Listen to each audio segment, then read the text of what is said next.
suspension is operable is all.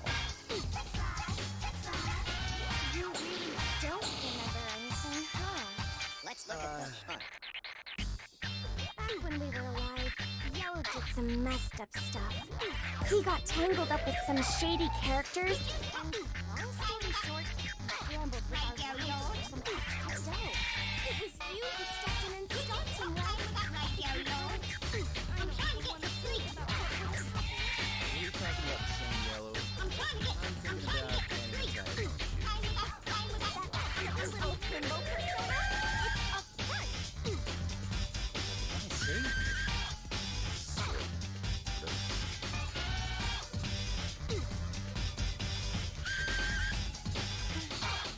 Look, I don't know his true intentions, but it'd be naive to assume a Machiavellian guy like that wouldn't take taking advantage of the gaps in your memory.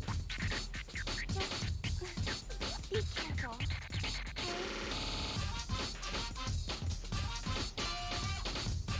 I think if I let the nuts go back and do it all over again, even all the weird stuff.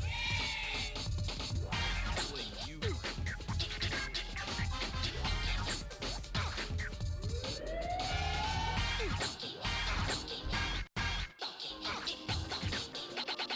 This is most disturbing.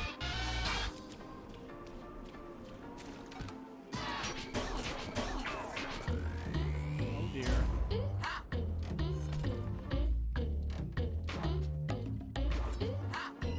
I felt that that would be a problem.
It's Gossip for me.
Who think I'm lying? All right, now let me stop.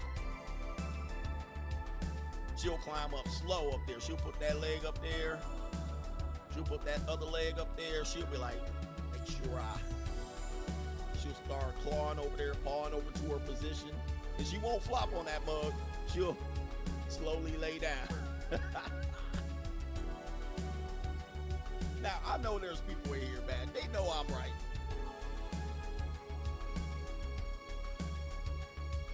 Baby powder all over my stuff. So anyway, a young girl be jumping up there. She jump up there. Come on, take me now, bro. He said huffing and puffing, sweating. Oh my God. Why Soralita get timed out? Oh, she did all caps. All right, she cool. Oh, my man, we're almost at the end. Shout out to Masculine Brotherhood. I'm 28. I'm in a polygamous situation with 3 girls, and 2 of them cohabitate with me. At the moment, everything is great. No complaints yet. I believe we've talked. Dave. We did. No, maybe not. Maybe not. I'm just looking at the age. Maybe not. That's somebody different. But polygamy is on its way. Polyamory is on its way. I predicted it. It's on its way. Concubines and harems are on their way. Women, you're in a concubine and harem right now. You just don't know. You're sharing men. I had a great meme I was trying to find. You guys don't. You're sharing men. This woman said it in the video. You're sharing men. Or if you're a woman and you're not the best looking woman, you can share a bunch of doors. All right, if you want to. But you ain't gonna share no high level men. You're gonna share a lot of broke men. Zero Fallout said, shout out to the 4-pack gang. We up in here. I got money. Yes, indeed. I got money. Taboo Smash says, how much your marriage and divorce cost you? You don't need to be specific, just the range. Well, marriage, I mean, you mean the divorce? I can tell you the amount probably would amount to, if I took everything into consideration, $60,000 to $100,000. Now that wasn't the price. That wasn't the check that I wrote. And that's relatively low. But if I look at my attorney bill, her attorney bill, the time, opportunity loss, the wages lost, the energy, the stress, the amount of health that I lost, you know what I mean? The amount of child support I had to pay, the amount of fighting, the total amount, therapy or counseling and marital count, the total amount from when the marriage ended and then to the end of the divorce, I would say 60 to 100K. Of opportunity costs, time, direct payments to legal, meeting with lawyers, 60 to 100K. Blood pressure releasing, possibly inviting cancer into your life. 60 to 100K. All right, mentally, the abuse that it was, taking it and going to court. Because I went to court consistently every year after the divorce was finalized. Then I went another 5, 6, 7 years. So 60 to 100K. All right. And so I didn't have property. Imagine if you had a property, that's another 200 to 400K. If you had to do division of assets, right? At that point, we weren't good at financially. Some people lose $500,000 easily. Now, what it cost for me to be married, I was married almost, premature gray hair. I was married almost 10 years. It was almost 9 years, but I was with her for 11 something years total. So it was a decade. How much did that cost me? You can't even measure how much that cost you. How much does being with somebody a decade cost you? Hundreds of thousands of dollars. By the time you add everything up, holidays, Christmas, and wedding plans, and vacations, and honeymoons, and children, okay, add children on that, that's 500 grand right there to raise them 0 to 18. So you're talking about hundreds of thousands of dollars to millions of dollars is a marriage. Millions that you're investing. Now the production, what comes from the marriage? So I have 2 kids. It costs 300 grand to raise them from 0 to 18. Plus I lost time with them. I don't get to see them every day of their life anymore. You know, also planning for their future. It's millions of dollars, bro. It's hundreds of thousands to millions of dollars. That's what you're promising yourself. And I made it 10 years. So you add up the cost. Now, when I go, I got money. it's the cheapest way to deal with women. Here comes the bankroll. Here it comes. This is what make it all happen right there. That's what make it happen. This what man would ever been. Haven't learned to do this. I've done the masculine frame. I've done the Chad and Tyrone, the Pookie. I've done all of it. What I'm going to tell you is this. The best way that I found 100% in this modern time to deal with them is this. I got money. All of that bullshit that they're selling you about PUA and masculine frame and all, that is bullshit. Now, the next best way, I ain't never had no threesome with no dude. Well, we ran a train. All right, I wasn't with no dude. But I was first, too. I was first. I said, I'm going first. I didn't do no follow-up. So what I'm telling you is this. Even that is not healthy. I didn't enjoy that. I didn't enjoy it. Like the whole swinger thing, it's fun for about 2 or 3 times. And then I found that more distracting than anything else. He said lies. I went first, bruh. I was first. But for the most part, it's all overrated. I think I'm going to say this and it's going to go down. It's not going to ring true. But what I'm going to say is women are overrated. I hate to say it, ladies. I'm not trying to say it in a negative way. I'm not trying to say it in a negative way. Our nature doesn't push this, and we're about to get close. Our nature doesn't push this. Our nature wants this to constantly be driving for sexual pleasure and whatnot, and getting women. That's what our nature is designed to do. But out of all the time and money that I spent either trying to pursue women or getting women or making them happy or marrying them, whatever you say it, I think looking back, it was severely overrated. Okay, that's my final opinion on it. Now, I'll play with them. It's kind of like, you're expecting this, but you get this. You're expecting fireworks, but you get firecrackers. That's basically, but they're good when you're doing it. Afterwards, you will look back and you'll go, this is the point I'm making. While you're doing it and pursuing it, it'll feel good. And then in the middle of the act, it'll feel good. But then after the act, you'll look back and you'll go, and you'll go, was all of that worth it? It's like post-nut clarity hits in your form. And you have to deal with the after effects. See, the after effect of dealing with women is very, very tough. Because the reality is you'll go, damn. So it's a whole nother conversation. We're not going to get into it too much today. Maybe I'll talk about that. But men who don't get a lot of women, they wouldn't see it that way. Because you're like, man, I didn't get my ups. But I have my ups. All right, I have my ups, plenty of ups. And I still continue to get ups. But I don't make it a priority. Once I realize that they're not as big a priority that I made in my life before, I properly rated them. Now I properly rate them, and I go, I know it's not going to be what it's all cracked up to be. Even if it's a Kaylee, I'm like, I want a Kaylee, I want this, I want that, and then I'll get her, and I'll say, I'll give her Jasmine Rice, I'll bust a nut, and I'll be like, now I want to delete. It's a weird thing. Maybe we'll explore that later because we're getting too far in the stream. I'll do the last 2 super chats, and then I'll be out of here. We'll explore that further. The pimped out platypus, and it's no disrespect to women. I'm just telling you how it all turns out. Shout out to the pimped out platypus. He says, can I do some shuffling too? I love that clip, and we'll wrap it up with that one. Ray Allen says, round of applause, coach. So that's that. All right. Shout out to the coach gang. We'll be back. Peace. I can do some shuffling too. Look out, man. What you going to do? Coming through. Yeah, man. Yeah, man.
And here's a secret that many guys don't know, especially in today's day and age. What's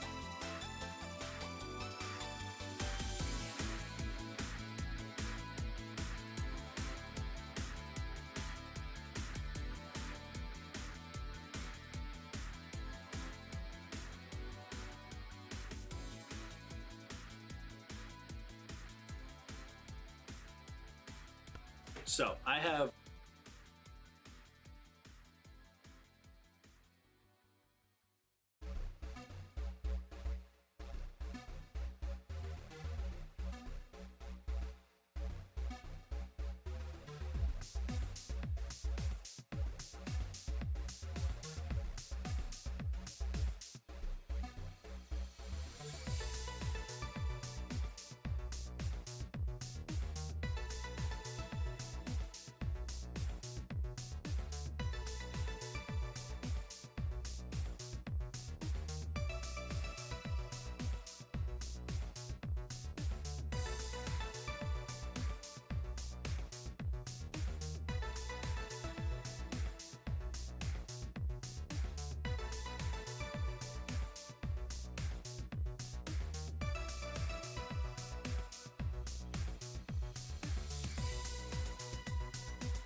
going on, everybody? It is Coach Greg Adams back in here with another YouTube live stream.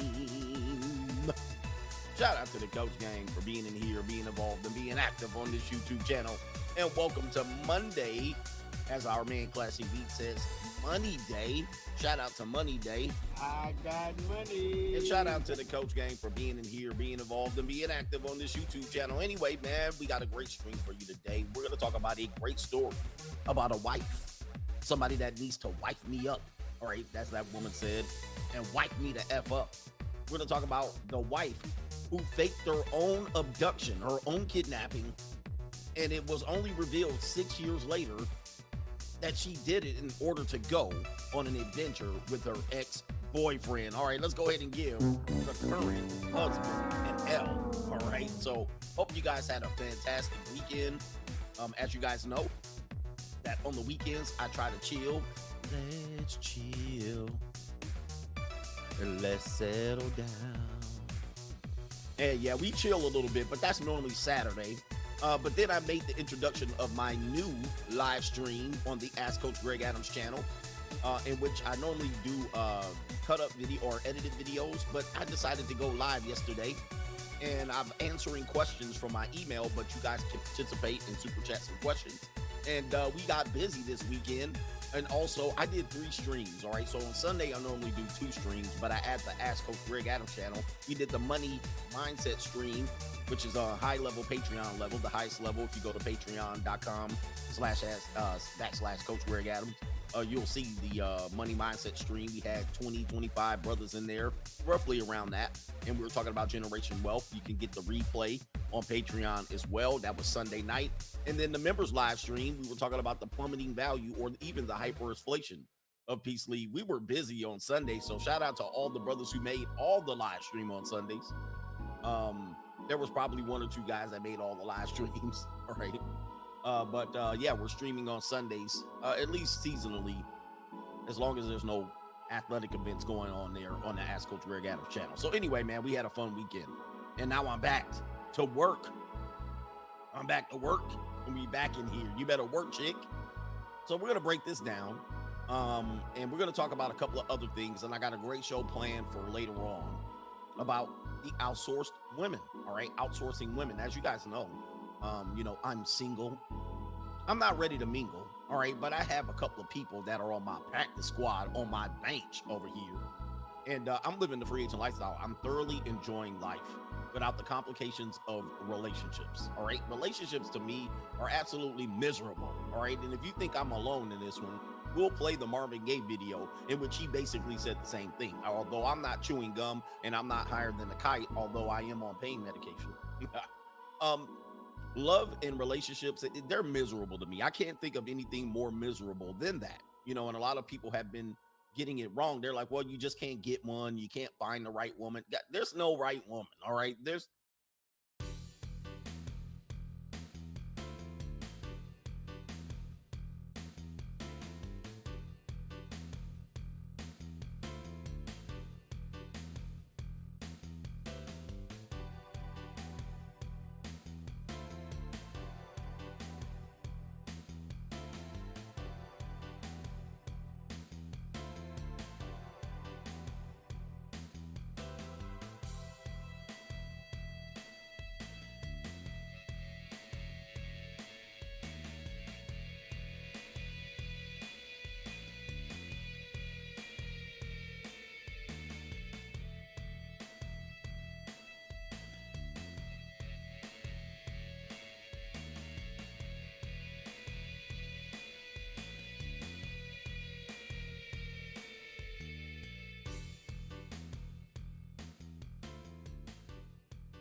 There's no right woman. There's no right relationship. Even the people that I have on my bench, I mean, I get tired of them too. I just get tired of them. I literally get tired of them. I really don't want to do any. I don't want to talk to them, text them. And it's not that they're annoying. It's just that the opposite energy just does nothing for me. Right? It does nothing for me long term. All right. I like people to go to their own home. I like them to go to their own space. I like them not being up under me. I like doing what I like to do all day. I don't like the complications of trying to figure out, oh, what are they thinking? And let me entertain them. It's kind of like when you have a pet. You know, the pet needs something. The pet needs to go poop. The pet needs some attention. The pet needs some time out of the cage. The pet needs to be trained. The pet needs to pee. The pet always gonna want something. And it's always there looking at your ass. Like, because I got a dog now. The pet's always looking at me. What are we doing next? Huh? Oh, why are you leaving? Where are you going? Oh, why are you leaving? How long are you going to be gone? You know, I like to move when I want to move. I like to chill when I want to chill. I don't like that. I don't like it at all. I don't like to be constantly what are we doing now? And how come you're not taking me somewhere? And I need to go on a walk. We should go on a walk together. We should go to the park. I don't get it. I don't want it. And then there's not I don't want companionship.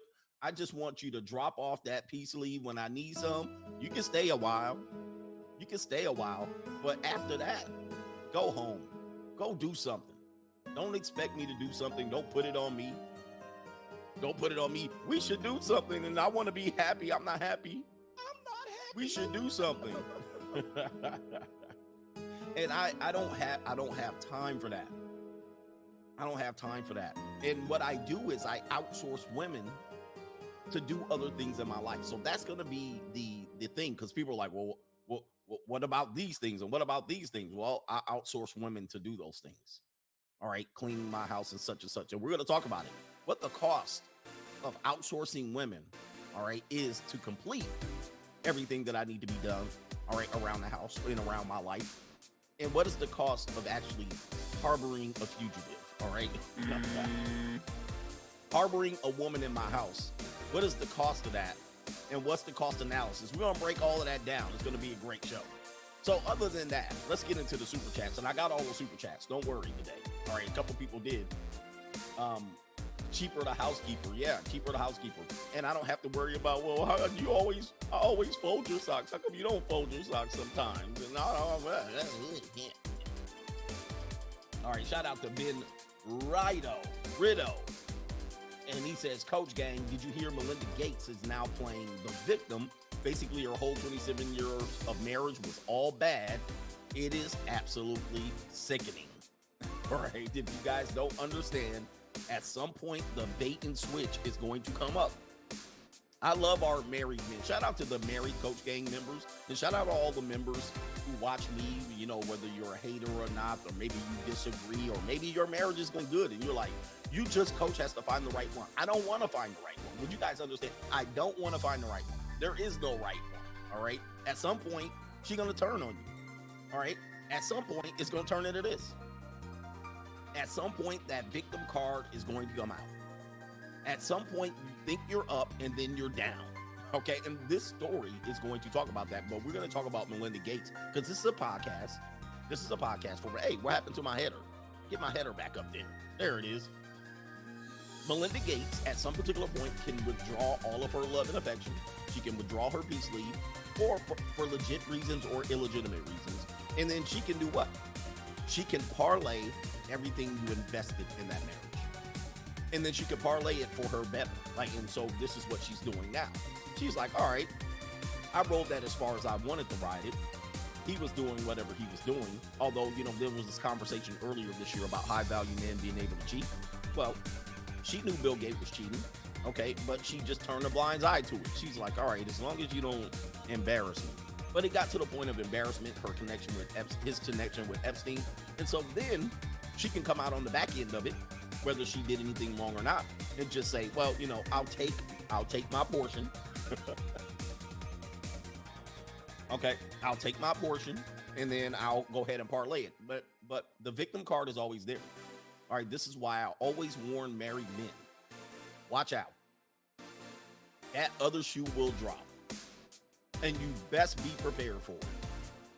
You best be prepared for it. And listen, a lot of men do dirt in their marriage, so the other shoe is gonna drop. If you're doing dirt in your marriage, which I always warn men, do not do dirt in your marriage, okay? Do not do dirt in your marriage. And I know it's hard, but if you do dirt in your marriage, the other shoe's gonna drop. All right, shout out to the Go to War young man.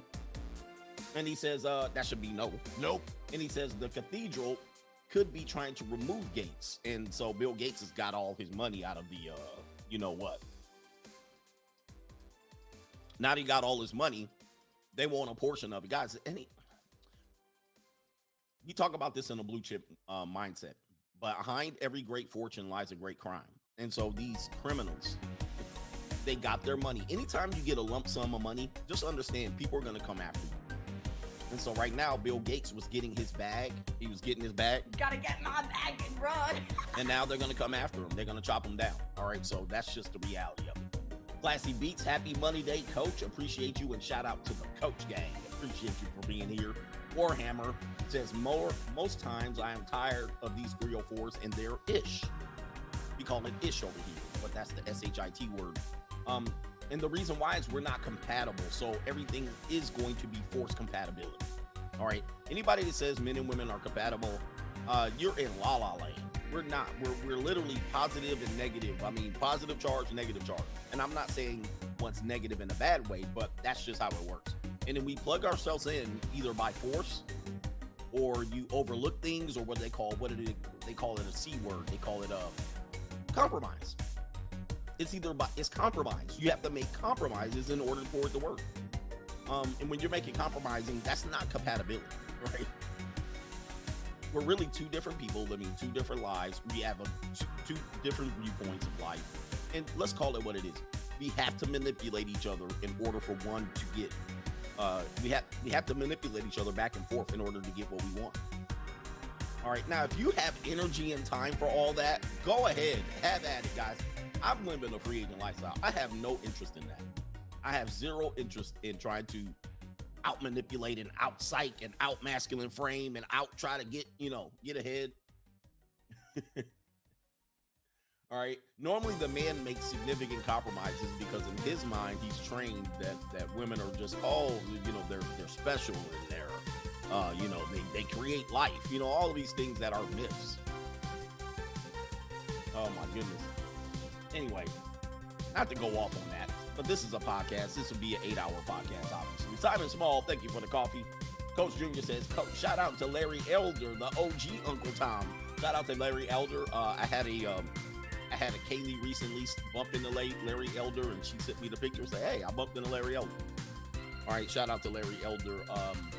The OG Uncle Tom. The Uncle Tom. You were Uncle Tom. All right, shout out to the Uncle Toms out there. Wait a minute. Shout out to the Uncle Toms out there that's cut the shuffle. All right. Let's go ahead and play the shuffle. I can do some shuffling too. Look out, man. What you going to do? Coming through. Yeah, man. Yeah, man. Oh, yeah. Yeah, man. Yeah, man. All right, shout out to the Flavor Flav man in the background. He was doing it, man. He looked like he was doing a modern dance back there.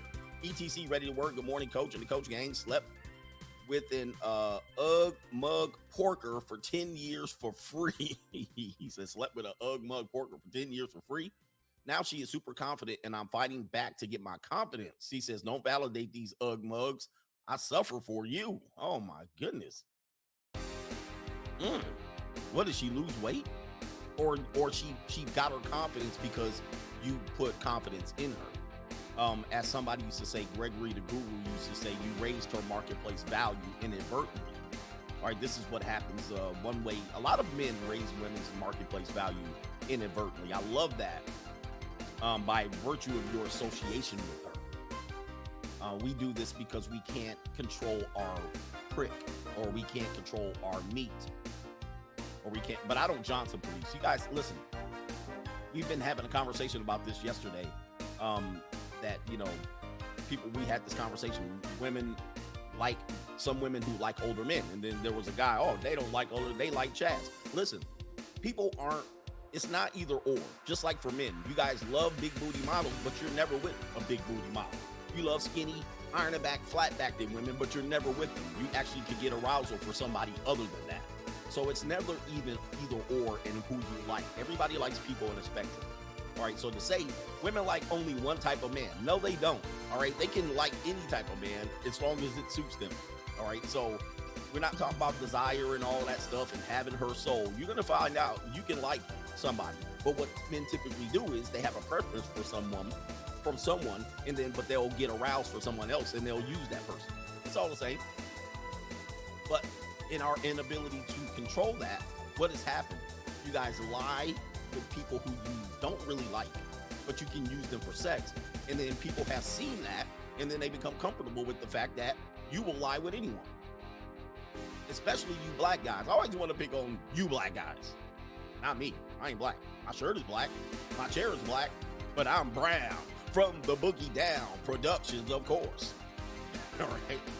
I'm not white or red or black. I'm brown. Shout out to KRS-One from the Boogie Down Production. So, anyway, we can get on to this. Listen, you guys will always lie down with slovenly. You guys lower. I'm not white or red or black. I'm brown. From the Boogie Down Productions. You guys don't know about that. You young people need to catch up. You see my skin? Man, let's get into the show. Shout out to Robert Moreno. Says, morning, coach. Thank you for the early doses of red pill this morning. You got to get into that red pill. All right? You got to get into the red pill, man. Anyway, this show, let's put up the disclaimer. Viewer discretion is advised. You can now have the opportunity to leave this podcast right now. Okay, if you're brittle, if you're bitter, if you're hurt, if you are somebody who is a snowflake, you're easily melted, you know what I mean? You can just fall back. You shouldn't be saying these things. We're going to reveal a lot of truth in this story. We're going to reveal too much truth in this story about Sherri Panini. All right? And it's going to touch on some stuff that the public does not normally touch on, the media does not normally touch on, but we're going to reveal some truth. Okay? If you're a softy ice cream person, you can leave right now. I'm not asking you to be here. Okay? I'm not asking you to be here. If you just can't stop watching a car wreck, all right, train wreck or whatever it is, and you just want to be here, go ahead and be here. But I'm going to reveal some truth in here that's going to hurt a lot of people. It's going to hurt a lot of people. And hurt people. No. We gonna cook, as they say, over in the Black Manosphere. All right? Angry Man cooks. I think our man Minister Jap cooks. Shout out to those brothers out there. Those are my brothers. All right? Those are my brothers. Shout out to Minister Jap. All right, so anyway, I'm gonna pop this story up. Now, I'm gonna give you the background, but this is gonna be painful. I'm gonna reveal something about women that many of you guys don't know. Is that women love nice guys, right? You guys don't know these things. See, look, I've actually hang out with women that I don't want to fornicate with. You guys don't. Every woman you're with, you actually want to sleep with. All right, but I actually can be around women and just enjoy them for being who they are for about 10 seconds. All right. Or if I'm working with them, you know. So I've actually been able to be around women for a long time. Here's the thing here. You don't hate. We're just giving men information that the media is not going to give them, their church is not going to give them, and etc. The society's not going to give them. They really disarm men with the lack of information. As a matter of fact, let me just pop this up real quick. A lot of things that women do are allowed to go on in secret, but a lot of things that men do are never allowed to go on in secret. Like, say for instance, a woman says, "Oh, you know, we're going to go to the bathroom. We're going to powder our nose." And then they'll go on and they'll go in there and they'll talk shit back and forth and they'll give each other intel information and they'll come back. "Oh, the line was long. What did you girls talk about in there?" "Oh, just women stuff." Just women stuff. Well, what's women stuff? Why do you need to know these things? Don't worry. It's just girl talk. Okay. Now, yeah, some of them be doing cocaine in there too in the club. See, boy, there's so much I want to tell you guys. But let us say, you know, we're not going to go to the bathroom, but let us say we went out and smoked cigars on the patio. What did you boys talk about? Oh, we talked about boy stuff. What is boy stuff? What did you say? What did you say? What did you tell him? What did you tell him? And then you're like, I don't want to tell you. You get home, she asking you all day, what did you say? What did you say? What did you say? And then you eventually tell him. Because Samson and Delilah, you guys pillow talk. Men give up intel and information. Oh, don't tell Stacy what Stacy's husband said, and you'll tell. All right, because Samson and Delilah, pillow talk. Men can't keep secrets from women. Okay? And I also will let you guys know, and I've known this. Women tell me this all the time. This is why I get intel from women, and I come tell you guys. All right, the opposite of what men do for other men. You guys get intel from women and don't tell other men. I get intel when they are in the bathroom at restaurants and nightclubs. Some girls be in there, 10 people in a stall. Some of them be snorting. Some of them be on drugs, and a lot of times they'll come out of the bathroom and you have an odd interaction with them. And then you don't realize she doing drugs in the bathroom. You don't even know. Not all of them. Now, when I say this is happening, I'm not saying all of them do it. But women see other women in there snorting lines and doing drugs and taking bumps. Okay? So you guys are like, why is she acting weird all of a sudden? Okay? You guys never think of it. Or they'll pop pills. You never think of these things because you guys are always trained that there's sugar and spice and everything nice. But they start acting weird. They pop a couple of pills. I actually have a great video. I know I'm going all over the place. I have a great video that a woman sent me. I have a lot of female followers that like, okay, I understand, because they know I'm not BSing you. And it was a woman basically saying, you know, how they do on TikTok, they reveal all their secrets. Basically, it was like somebody's asking, how do you become such a relaxed, calm mom? And then she kind of shows behind her back pills. And then the comment section reeked with women. Oh yeah, I'm on pills too. Ooh yeah, girl, that's how I get through the day. Oh, I can't wait to get on Zoloft. I'm pregnant now, but as soon as I pop out this baby, I'm gonna get on. But you guys never ever see it coming because you don't believe. No, not my girl. Yes, your girl. Okay, and I keep telling you, they sit up there. 1 in 4 women are on head meds. I've given you the data, and you guys still, no, not my girl. And then they mix it with alcohol. Disastrous. And then they start acting funny, and you like, why you acting funny? And then they acting funny, bruh. I mean, you guys gotta never underestimate the fact that you've had a weird interaction with the woman you were dating or in a relationship with, and drugs were involved. Never underestimate that. See, you guys never think, man, maybe she's on drugs. You never think that. Yes, dude, she could have been on any type of stuff, and you don't even know, bro. You don't know. All right, so anyway. And then, of course, the joke, 3 in 4 goes misdiagnosed. Let's talk about this woman again. We're going to get into it. California woman is charged with faking her own abduction. Okay, we're going to read the article. All right, I'm going to try to read. I think I have a degree or something like that. And graduated from college with my bachelor's at 20 with a degree in communication sciences with an emphasis in speech and language pathology. 3 weeks after she vanished, Sherry Papini was found over 140 miles from her home. According to authorities, her account of being kidnapped was a lie. Now, if you can see here, obviously, because she was kidnapped and it was reported as a kidnapping, we obviously had the missing white woman syndrome going on here.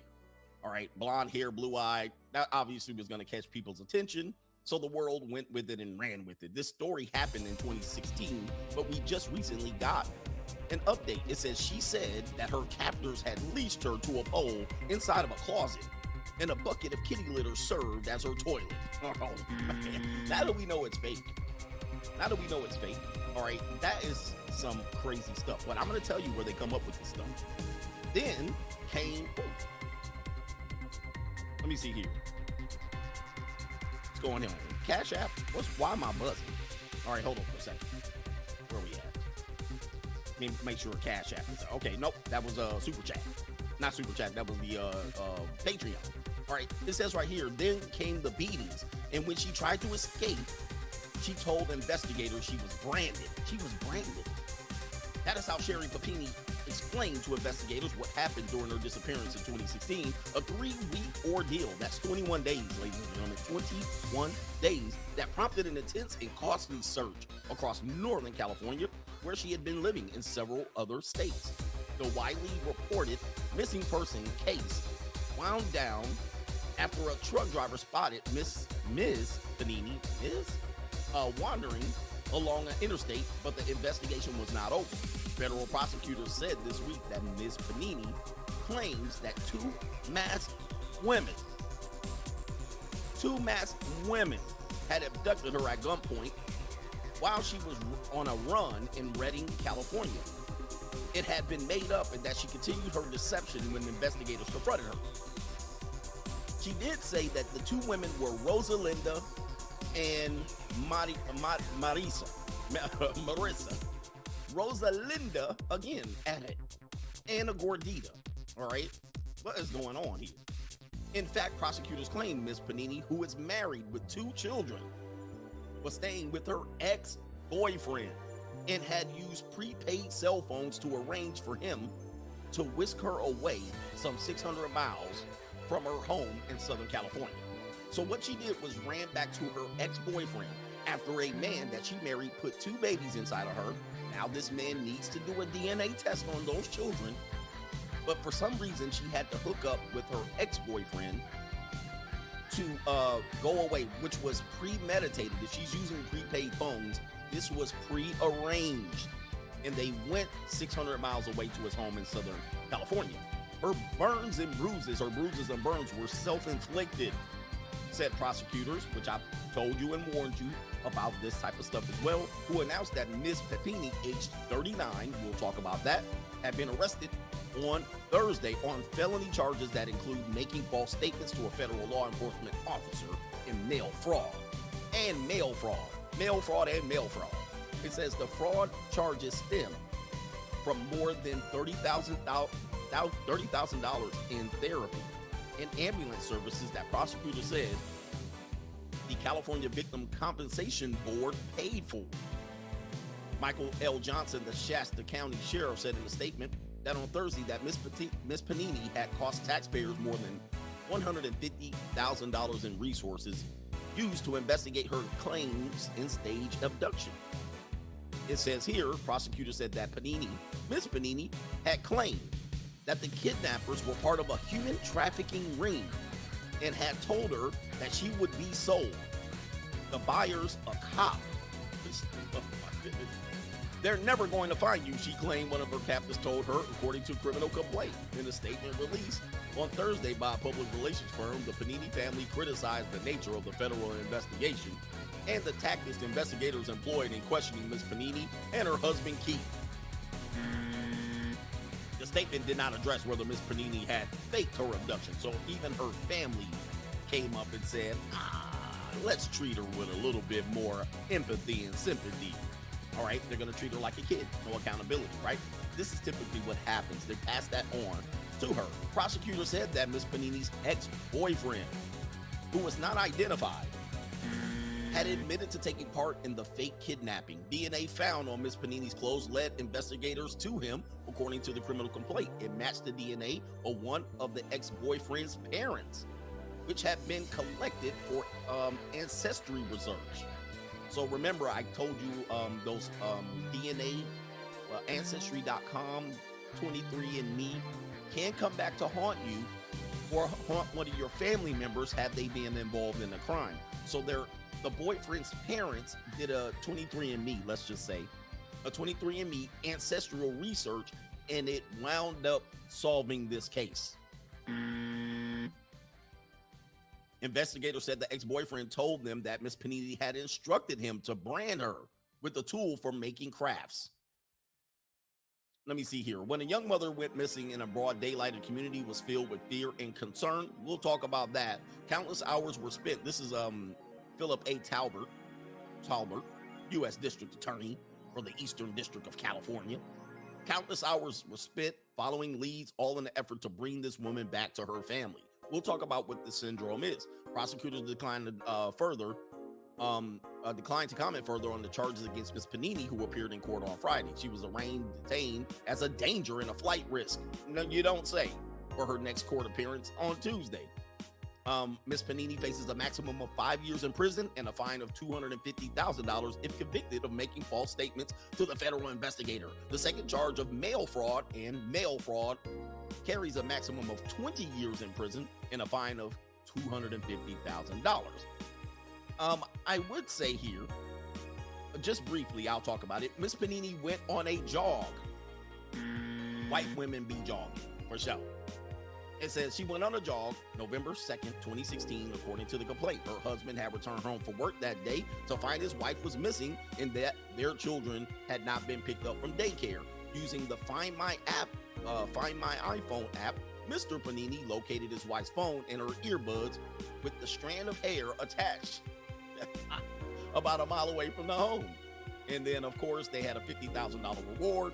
And then she mysteriously turned up 3 weeks later in Yolo County, more than 140 miles south of where she had disappeared.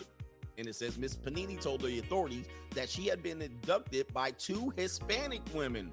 That would be Marissa and Rosalinda, and provided details to the FBI sketch artist. We're going to talk about that, hopefully, if we have time as well. White women love to blame people of color for stuff like this. As Paul Mooney said, 1-800-BLAME-A-NINJA should be a call line. The authorities in August 2020 again questioned Miss Panini and asked her claims that she'd been abducted, blah, blah, blah, blah, blah, and it was a lie. All right, so we got all of that, and I'll just give you a little bit more here. She allegedly paid off $49,000 in credit cards from donations she received right here because of the kidnap on a GoFundMe. So they raised $50,000 and she paid off $49,000 in credit card. Bro, who's in $49,000 of credit card debt? Young married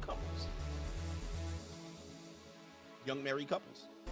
And here it is right here. She's going to be charged. She was branded and whatnot. And she made all the story up here. We won't read all of these, but there's plenty of stories about this. Now, recently, a celebrity had made a similar claim, and I did a video about this. Tisha Campbell had made a claim that that a van in somewhere near Brownsville, Texas, had driven up, and that they were going to kidnap her and sell her into human trafficking. Yeah. So this is not abnormal. And I'm going to do some super chats. And I'm going to reveal 2 reasons why this is common. And it has always been common in our history on this earth as walking Homo sapiens. Erect walking Homo sapiens. This is a story that people have warned you about plenty of times in dealing with women sometimes because of their so-called nature. We're going to give you 2 angles here. We're going to give you 2 angles that even history, the Bible, everybody has warned us about that they will do this, especially when you're talking about young and married women. And then in our country, in America, when you're talking about white women, young white women will normally do this if there's something going on here. She had 2 young children, postpartum depression, financial problems in a marriage. Okay, there's so much going on here. She missed and longed for her ex. She has access via social media to reconnect with the ex. The ex fully participates in it and then claims he didn't know how far she was going with it, although she had prepaid cell phones and so forth and so on. Okay, so we're going to go into this. Well, let me do some super chats, catch up with the brothers who have contributed to the show, and feel free to contribute to the show. Shout out to Slick Vision, says, whoa, it scrolled up. What did you say, sir? He said, had a foldable, flat-backed weekend here in Tampa Bay. Shout out to Florida, Tampa Bay area, St. Pete. Coach gang, keep dropping gems. Coach, hit me with the junior college sound. And shout out to the foldable flatbacks out here. No flatbacks. All right. All right. On my Instagram, I posted a video of when flatbacks twerk. All right. Shout out to the flatback. The girl's trying to twerk it out there. I Am Chief says, Coach, I sense a disturbance. There is a woman in the chat who wants to ask, who hurt you? Can you please clear this up? All right. Oh, hold on for a second. Do we need to clear up who hurt me? Is it that time of the day already? It's only Monday. We already got who hurt you?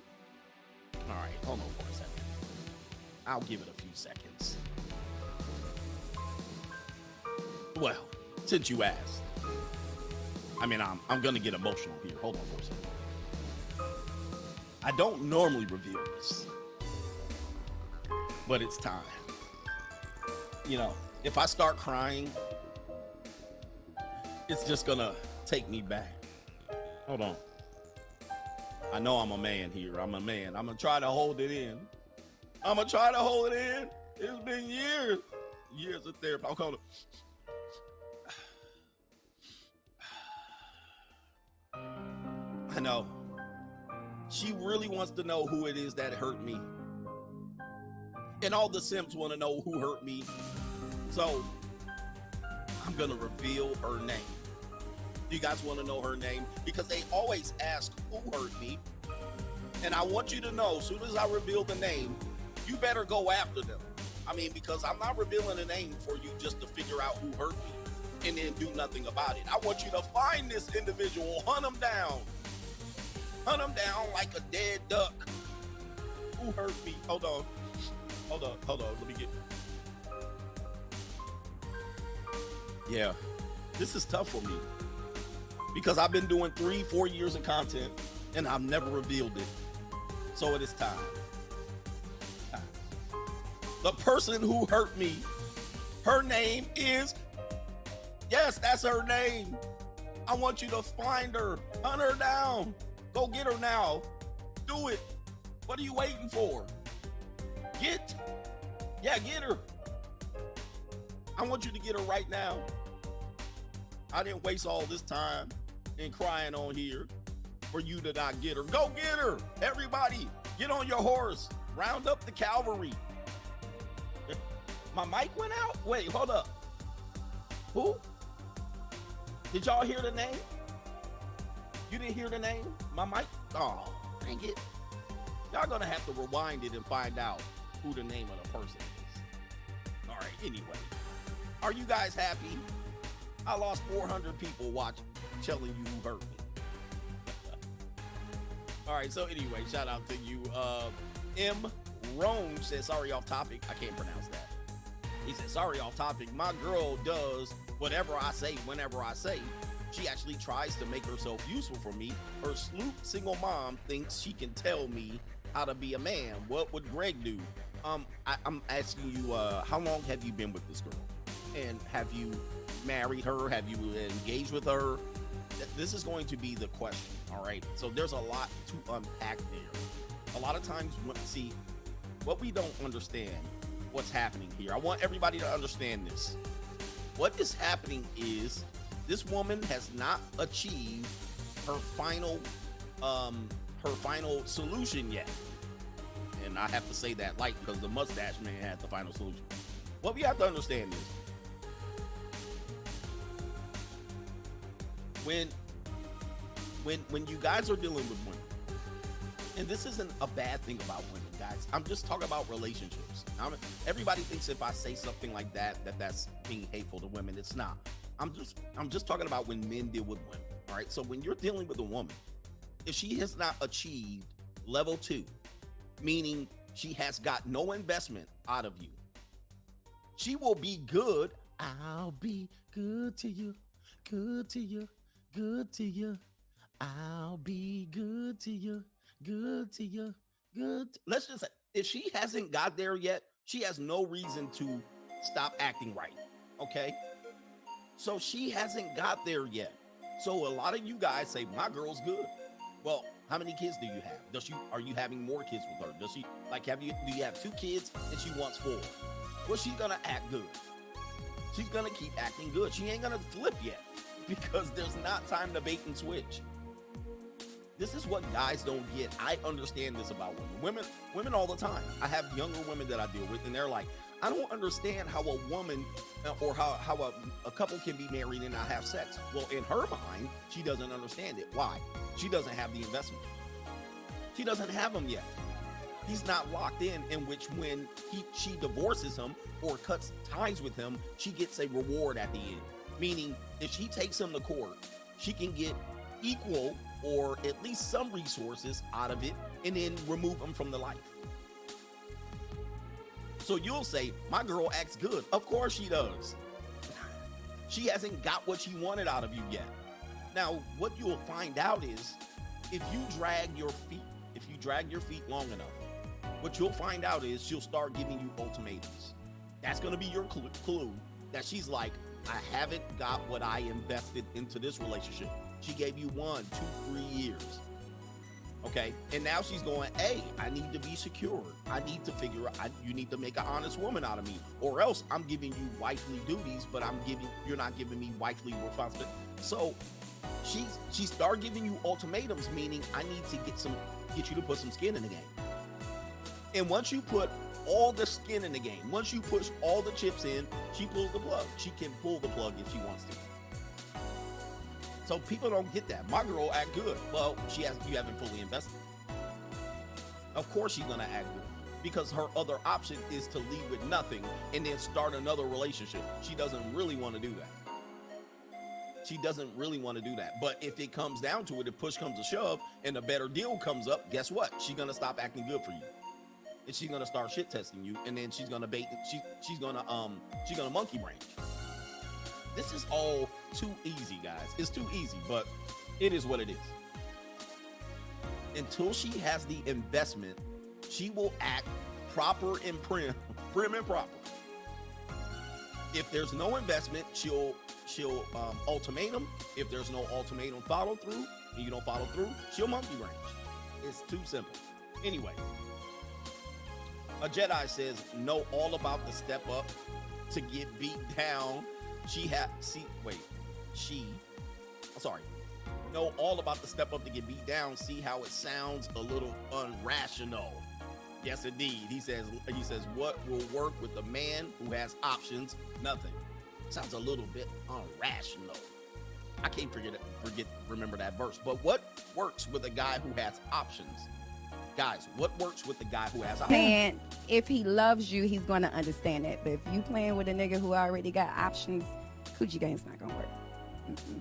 What will work with a guy who has so many options? Nothing. Man, I know this is hard for people to get. And do me a favor, hit the like button. I'm giving y'all critical information that I've learned from years and years of experience of dealing with women.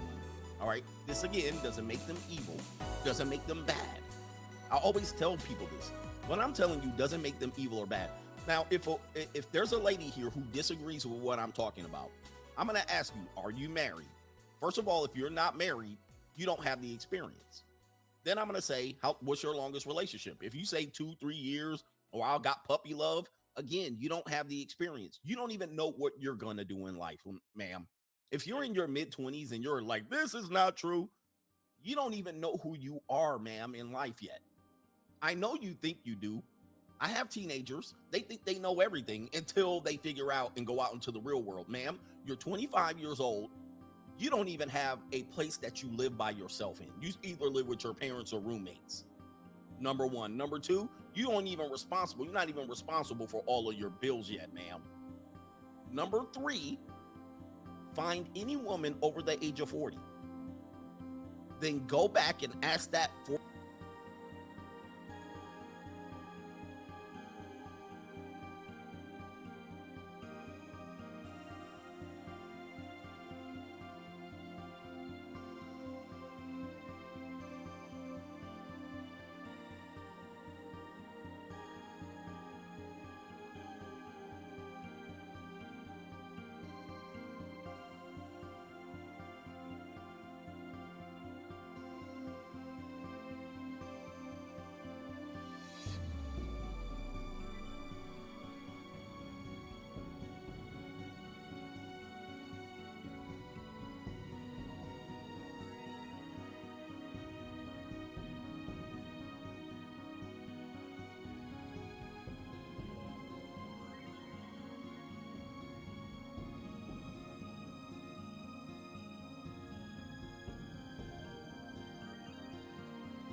40-year-old woman would you trust your 25-year-old self? And 9 out of 10 of them will say, nope. So that's why I'm telling you, you don't know who you are yet. You do not know. And that's always the litmus test. So do women know who they are when they're young? They don't. Go ask any woman over 40. Would you trust your 25-year-old self? Nope. They wouldn't. They'd be like, who, her? Oh, hell no. She was young and dumb. Exactly. So I don't want to hear from people 25 years old telling me, well, this is not, and it should be this, and no. I don't care what it should be. I don't talk about what it should be or what it could be. I talk about what is. Anyway, it's hard for people to really get this. It's hard for people to get this. All right, so let me go ahead. I got to tell y'all what's going on. I'm going to tell y'all what's going on here. Are you guys ready? This is going to be the difficult part of the show. I say part. This is going to be the difficult part of the show. I'm going to give you 2 truths that happens in our world that people don't talk about in the open in terms of manipulation and women's thought process. But it's real. And the data is going to show you how real it is. First of all, this is something that many people understand, but they really take for granted here. This is called the damsel in distress. The damsel in distress syndrome, and particularly for groups of women who are allowed to pull this off, will pull this off at any point. I see 60-year-old women pulling this off. And for men, I just want to give you a breakdown here. Where's the chart here? Let me see, do I have this chart? Did I move the chart? For men, what you guys don't understand, some groups of men come here and they're maybe black. Let's just use black men, for example. Black men will talk about what they know about women, but they only date black women. And I go, well, you don't have a well-rounded subject matter. You don't have a well-rounded case study here. Okay, because if you're a guy that says, I only date black women or only date women in the hood, I only date Tamikas or whatever, and I go, well, you're only dating a very small section of women, right? Now, in your area, it might sound like it, or it might feel like it's a big subsection of women. Maybe you live in the South, or maybe you live somewhere on the East Coast, Philadelphia, New Jersey, and every woman around you is black. But in America, that is a small subsection of women. Let me just equate it like this. If you took 10 women in America and stood them next to each other, only 1.2 of them would be black. Now, that's a very small, okay, if you took 100 women, only 12 of them would be black. Okay, that's how small of a subsection you're dealing with. But in America, if you took 10 women, 6 of them would be white. If you took 10 women, close to 2 of them will be Latina. And in 20 years, in 30 years, it's going to be more Latinas. Almost 3 out of 10 will be Latinas, and still 1.5 will be black. And so a lot of people will tell me, well, that's not true. And then I'll say, what type of women do you date? I only date sisters. Okay, you have a very small subsection of experience with women. Very small. You haven't dealt with the vast majority. But matter of fact, you haven't dealt with 8 out of 10 women. Okay? Same thing as dating strategies. You deal with a dating strategy guy, and he only talks about how he deals with black women. I'm going, you have a very small experience subsection with women. Small. It might be big in your area, but it's small in the United States. So let's just talk about this. The damsel in distress is used very well by manipulative white women in America. They use this all the time. This is always in play. Spanish women, Hispanic women use this all the time. Why? Because they're hopeless romantics, and they will use this as a form of what? Manipulation to get whatever it is that they want, and then skirt responsibility. So this woman will skirt a lot of responsibility by saying, oh, I was this, and I was just lonely, and I was lonely in my marriage, and I needed to be saved. Captain Save 'em. She needed somebody to play the hero and rescue her. She either needed the boyfriend to be the hero, or the husband to be the hero, or who else? The search party to be the hero, her kids to be the hero. She needed a hero. I need a hero. Oh, only 6%. Sorry, Charles. So yes, if we break that down, only 6%. Well, I think I had it down to percentage of women. But yeah, they need a hero. And so what they will lean back to when they lose their mind and their marbles, age 39 now, she was somewhere mid-30s, they need a hero and they will fall back on this. The damsel in distress is a narrative, a recurring narrative device, a trope, in which one or more men must rescue a woman who has either been kidnapped or placed in general peril.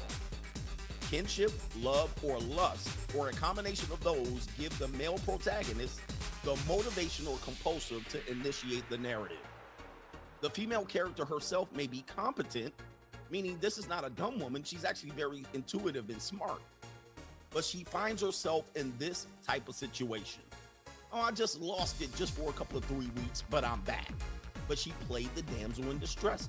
The helplessness of these fictional females, according to some critics, is linked to views outside of fiction that women are a group that need to be taken care of by men. The damsel in distress, the evolution of the trope throughout history, has been described as such. What changes through the decades isn't the damsel, the woman is always the weak victim in need of the male savior. It's the attacker. See, the attacker changes, the damsel doesn't change. So in her mind, we saw in Susan Smith in South Carolina, who ditched her kids into a car into a river, the attacker was a black male. But now the black male has evolved into somewhat of a respectful character in America, or it's been overdone that the male is the attacker / Emmett Till, that people wouldn't believe it. So the damsel in distress is quite acute to this, and she goes, I can't blame it on the black guy. Who next? Two Gorditas. That's what she went with. The faces of the attacker in popular media are legion: monsters, mad scientists, Nazis, hippies, bikers, aliens, black men, Gorditas. Whichever group best meets the collective fear of a culture gets the role. This is what's happening. This is classic damsel in distress. And let me just tell you, many women, I have to say many, not all, will use this in your relationships very early on. They will test the damsel in distress situation, okay? You meet them the first 3 weeks, they will act like their lives are put together. And then you make a commitment to them. Hey, let's go further, or let's pursue this further, or we're an item, or we're talking, and we're in a relationship. They will initiate the damsel in distress in quite relative short order. Their baby dad will do something. The attacker. The baby dad will give them drama. Their car will break down. They'll say they'll say they were in an abusive relationship. I was in an abusive relationship. Hence the old Chad, the old Tyrone. The stalker is here. Someone's stalking me. I had to go to court to get a restraining order. In short order, the damsel in distress will be right there. Okay, the Ku Klux Klan burning a cross on my lawn. It's really very relative short order that this will happen. The maintenance man is creepy. Can you come here? Because the maintenance man is coming in, and every time the maintenance man comes, works on my apartment, he gives me creepy vibes. Can you show up? I got to go to a child support hearing, and I don't want to go along. The damsel in distress will come in short order, and it is very predictable. And then you say, well, your car broke down, call AAA. No, I want you to come. The rescue. I don't trust the AAA people. They give me creepy vibes. I'm telling you, in short order, it will come. I heard a weird knocking on my door. Can you come spend the night? It is literally like this. They will initiate it quickly. I'm almost 26 years old, and I live alone. I have no friends. Never been to a party. Cheated on in every serious relationship I've ever been in. Life is just really lonely. Just another holiday I'm by myself.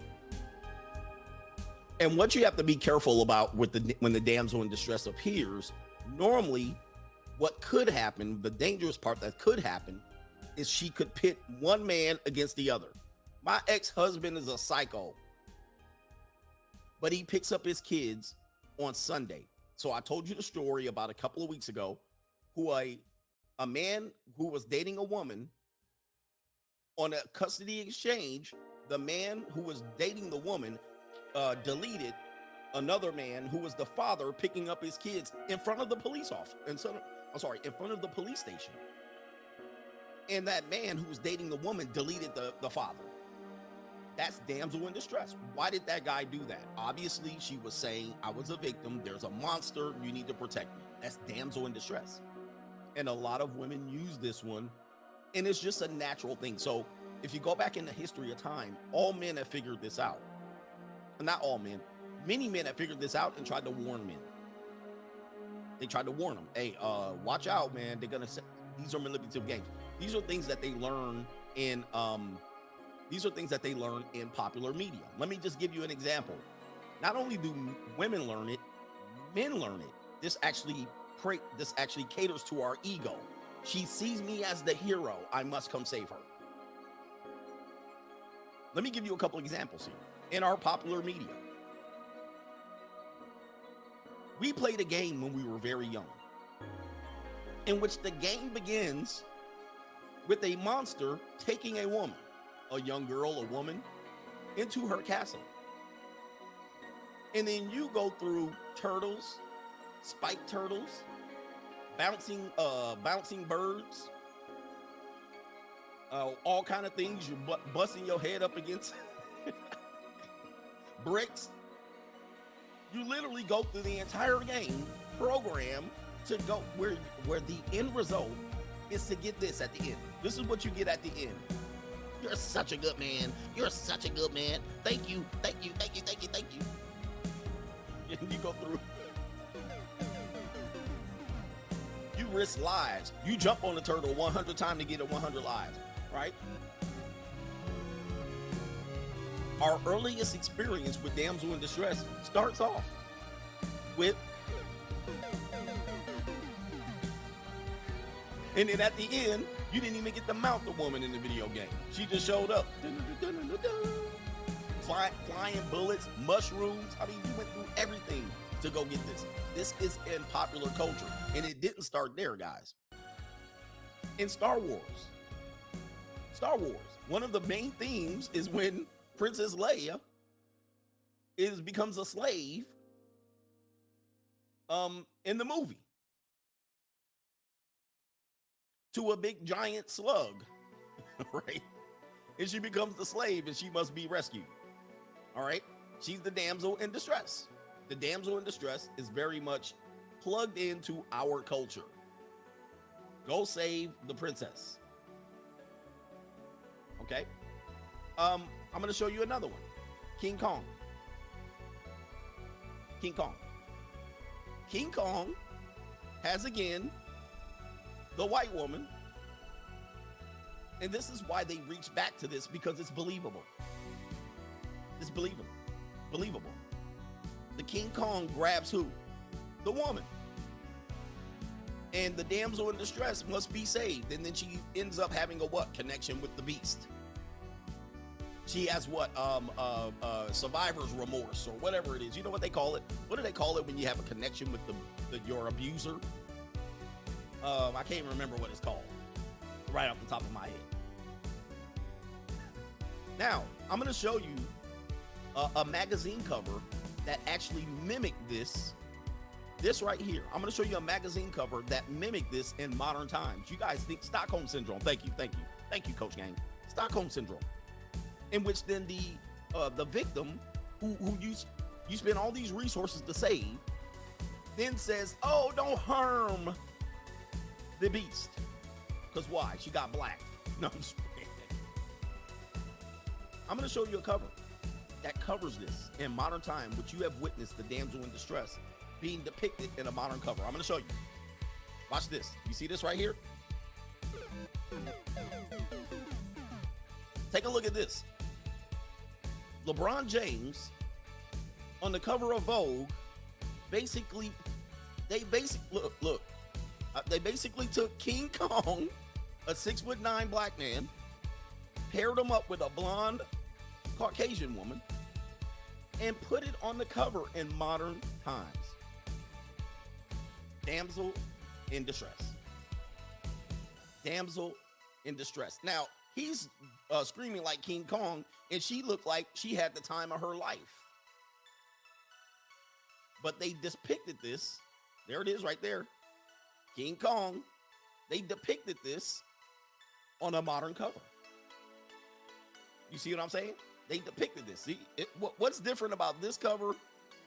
What's different about this cover and that cover? All right. And so this leads me to the next topic, in which is going to get uncomfortable now. It's going to get uncomfortable. I'm just preparing you. Grape fantasy. Grape fantasy. We call it grape over here. Grape fantasy. When I read you these statistics, you're gonna say, wow, I never understood this. Because in our culture, men are not privy to this information. Why? Because if we were privy to it, we would not get manipulated. Okay. If we were privy to it, we would not get manipulated. Understanding, indulging in great fantasy. Now, a lot of people won't admit this, but it's going to give you the statistics of how common this is. It says here, and we'll take it back to the original story. Yeah, Patty Hearst was another situation of what? The white woman or the woman gets the damsel in distress. She's kidnapped by the Sudanese army, black militants. She's taken over. She's either robbing banks. She sympathizes with the person, blah. It says, explaining the dynamics of forced desire and play. It must be noted that on the onset, this is not such a thing. It must be noted on the outset that there is no such thing as a consensual rape. Fantasy or great play involves actual role play in which one partner plays the submissive, the victim, and the other plays the dominant, the attacker. Many women will ask you to play these fantasies. The behavior extending from a great fantasy are fully consensual. This term, great fantasy, forced actual fantasy, or great play are misnomers. It is if an individual is consenting to the sexual behavior that is not rape or forced rape. The turn on may be the idea of being forced to have fantasies for many individuals, but that does not actually mean they want to be great. Okay, so please understand that. Not just because they have the fantasy doesn't mean that they want this to occur. But I'm going to play a video that might give you an indication that they may set these things up to be damsel in distress. How common is this fantasy? Great fantasy is more common than you may assume. Everybody see that what I'm reading right now. This is from Psychology Today. This is from Psychology Today. These people here, Bavona, Critelli, and Clark, found that 62% of participants, consisting of 355 women from 2 state universities in southwestern United States, reported having great fantasies in varying degrees of frequencies and types. In Lee Miller's 2018 survey, results of 4,175 adults in the United States have found that 2/3 of women in the study had great fantasies, and half the men surveyed reported having these fantasies as well. Let's read the next article here. Why do women have great fantasies? Great fantasies reflect women's erotic comfort with wherever it may lead. According to one study, 62% of women admitted to fantasizing about being forced to have encounters in the bedroom. This is why they have those pornography movies in which women indulge in, where 4 or 5 black men in Timberland boots breaks into the house and takes her like King Kong. Why do you think those movies exist? One explanation for women fantasizing about this is that it bolsters their feeling of seductiveness and desirability. This is why if you walk up to a woman, not all women, but if you walk up to her and startle her, she would immediately go into, you're trying to do something to her. Okay? She's just walking down the street and you go, hey, and she'll immediately go, what do you want? And don't take, because she's already had this situation play out in her mind. She's going to get defensive and protect herself. Women who have these fantasies do not want to be assaulted. This is what we have to understand. They don't want it to happen. Rather, they feel comfortable with their own sexuality. In recent studies, more than 90% of women admitted to having these fantasies, and depending on the study, some 1/3 to 2/3 confess at least occasionally fantasizing about being forced. Of course, this assault is a horrible violation. Why would any sane woman fantasize about it? A recent study suggests that these fantasies are more prevalent amongst women who are the most erotically open and adventurous. What does that mean? Who are the most erotically open and adventurous? What does that mean? I mean, you just make up your own mind what that means. These aren't women that are saying that they're pure and they're, what do you call them? They're Puritans. All right, these are women that have been, so I said this right here. What does that mean? And you guys are writing in there. What does that mean? It says who feel more comfortable daydreaming about these situations way beyond what they ever want to experience. And they talked about the University of North Texas study with 355 undergraduate women and how many people, blah, blah, blah. Now, if you think I'm making this up, despite the fact that 2 academics have published articles on an academic site, there's a PhD, male, a master's degree, male. Listen to this story. Listen to this story. 19-year-old woman is being held. Listen to this story. 19-year-old woman is being held on a misdemeanor charge after false. Wait, by the way, 19.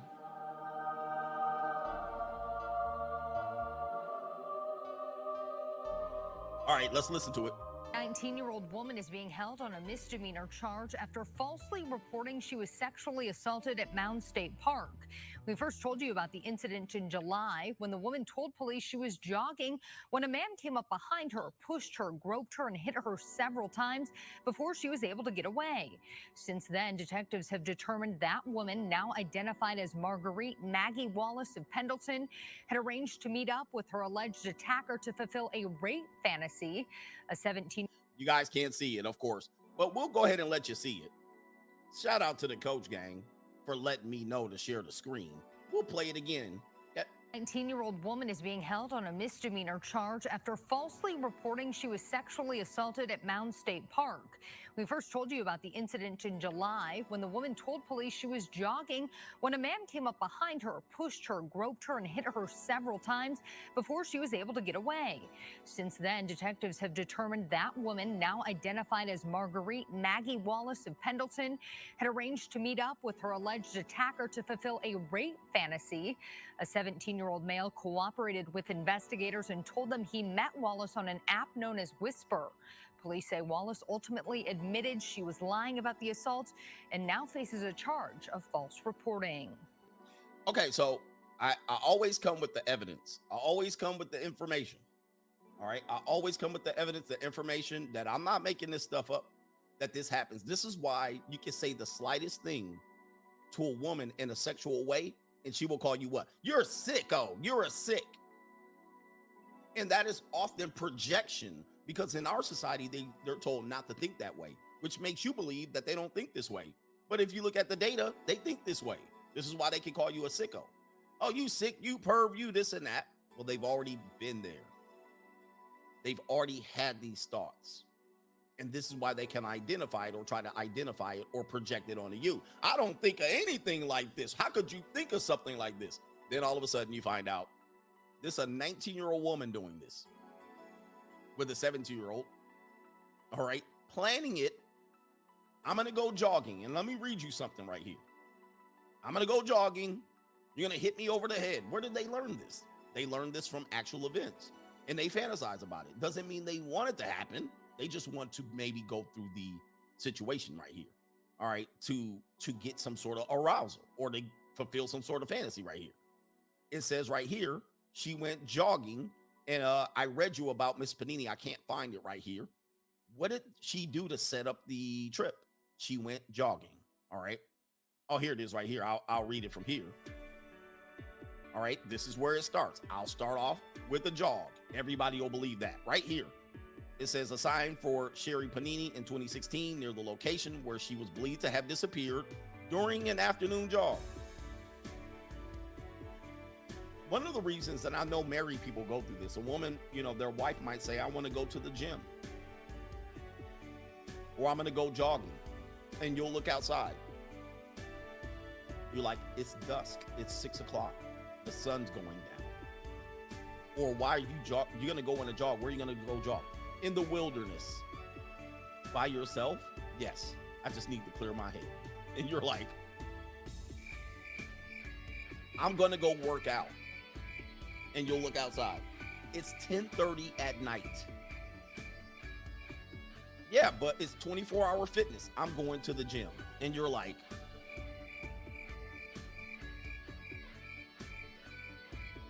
yeah. 50 Shades of Grey.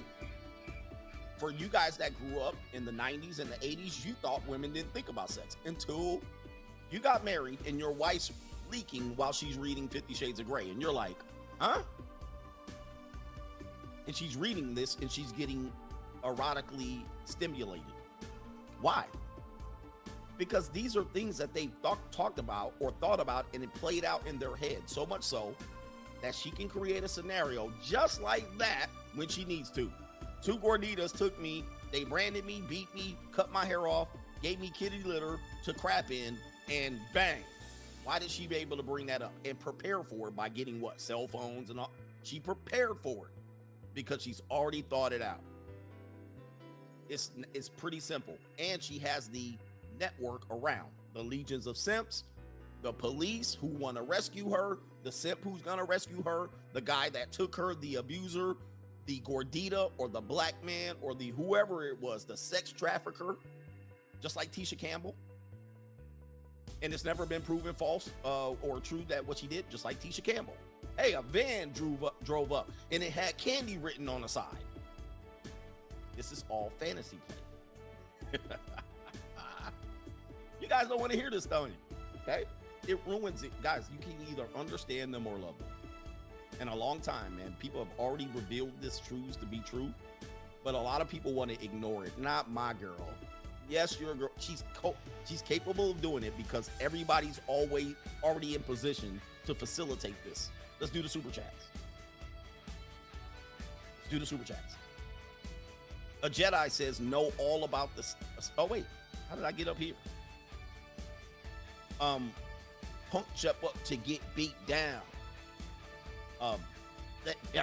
To its very last compound. He says, Caitlin Ferguson says, when a woman abuses a man's love for her, no one cares. Okay, he says she doesn't love you or even respect you.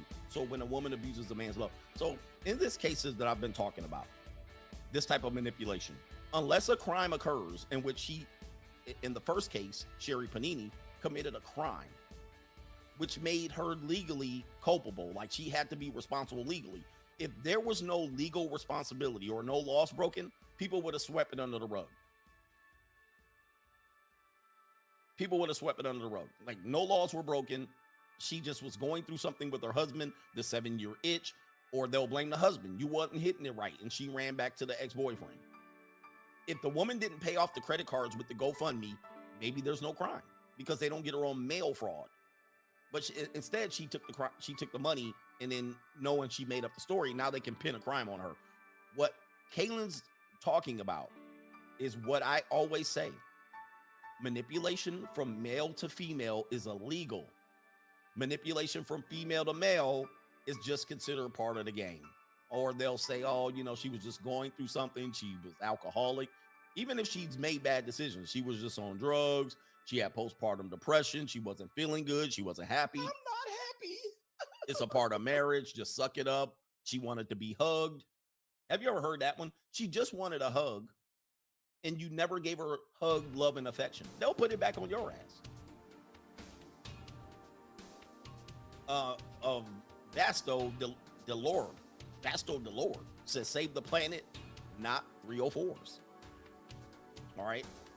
But guys can't figure that out. Where are we at here? Let's see here.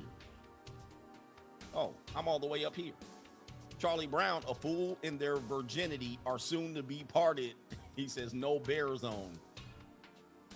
So men with lack of experience for women will always fall for these damsel in distress tricks. What I would do, anytime I see the damsel in distress, I never say you're doing damsel in distress. I know that this is programmed, it's cultural, and it's also something that has been allowed to go on for years, centuries.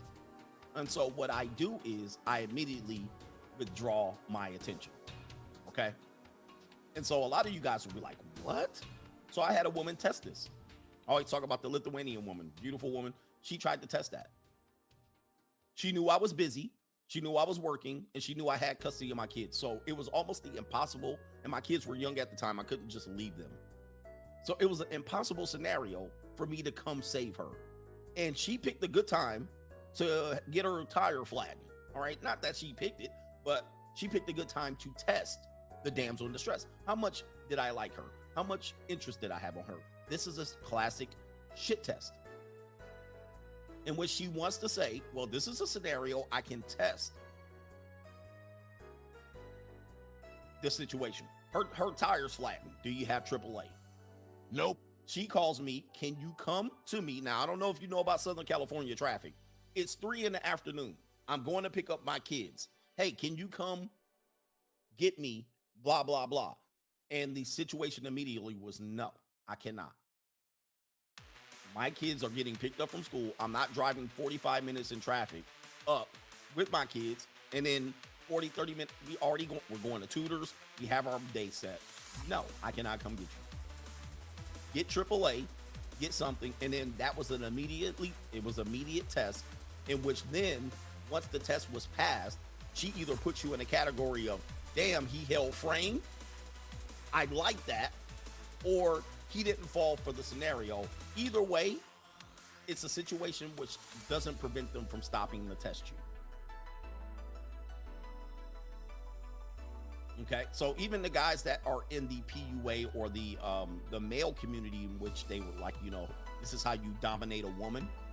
They'll even tell you that a shit test doesn't mean she's going to get rid of you if you fail it. Sometimes a fail is a pass. Yeah, sometimes a fail is a pass. Me standing up to her and say, man, screw you. Made her wet. That will get a woman to go, damn, he'll stand on the square. That's a real man. This is what you're dealing with. This is what you're dealing with when you're dealing with women. Now, and again, doesn't make them bad. This just finds out. They're trying to figure out how to put you and where to put you. Now, for me, this is what I told you at the beginning of the stream. This is why I'm not interested in relationships, because all women and everybody who's a PUA or not a PUA, but a guy in that territory, which they teach you how to deal with manipulative women, they will all admit, even they put up with this still with their woman. They put up with this still. This is why they tell you masculine frame. Well, you got to hold masculine frame. You're always holding masculine. You're like this all day with women.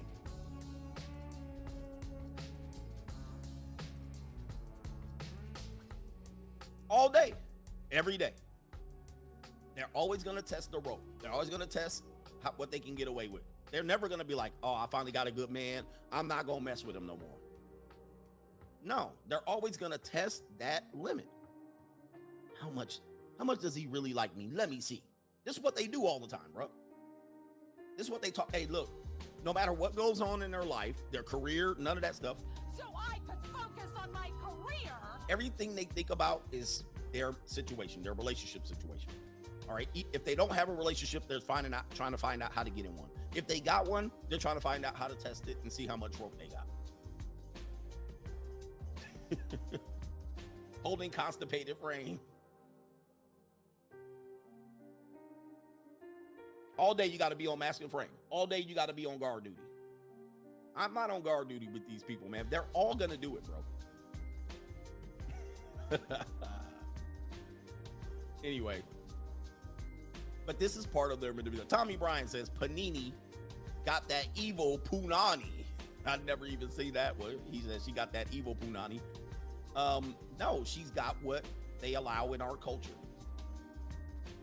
Meanwhile, she ain't shown her face yet, right? She ain't shown her face. The only person that has shown her face is her husband, and then her family put out a statement berating the people, the investigators, for investigating her. Everybody coming to save the person. They're letting her hide in anonymity. The only thing you see of her is the picture that we have, her family picture. Where is she at? Let her make a statement. It's crazy, but it is what it is. Freddie Frappuccino, she's just a 39-year-old child. Yes, for sure, man.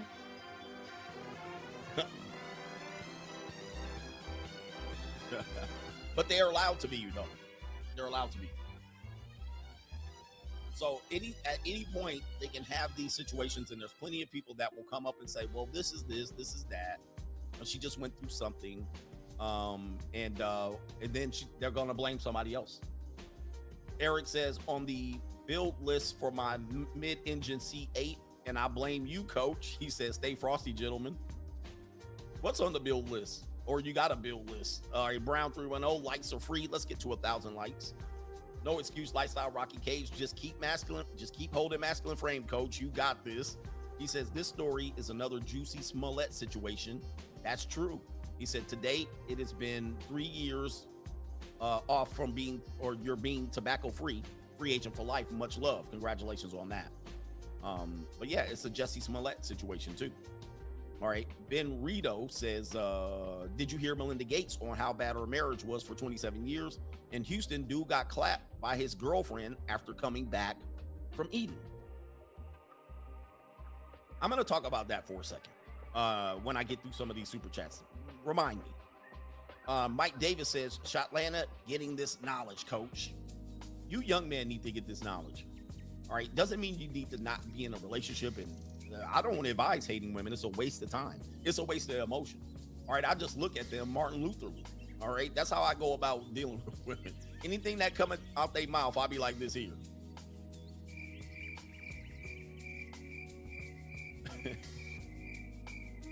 I'll give them a Martin Luther. I don't call them out. I don't diagnose them. I just be like, until I have proof. A Jedi says, coach, I was saying I know about that BDP. Yes, he says, I was just finishing your rap. I got you, brother. Shout out to the Generation X Latchkey kids. I finally caught on to it. Shout out to the Jedi. And shout out to the Latchkey Generation X. Crypto Boise. Bios. Crypto Bios. Boise. Crypto Bios. Some of these names I can't really pronounce. He says, coach, the marriage will don't work for a man of standards. It doesn't work. Most men don't have standards. You take what you get, and I'm going to come back to that. All right, Jonathan Dean, thank you for being here, brother. Domain Stickum, coach, last Friday on 304. Man, we missed that. That would have been perfect for a show title. It's 304. Now we got to wait till next year. You got to give me a heads up. Last Friday was 304. He said you should have done a call-in show about 304s. I know we missed it. Keep up the good work. Coach Game for life. We missed that.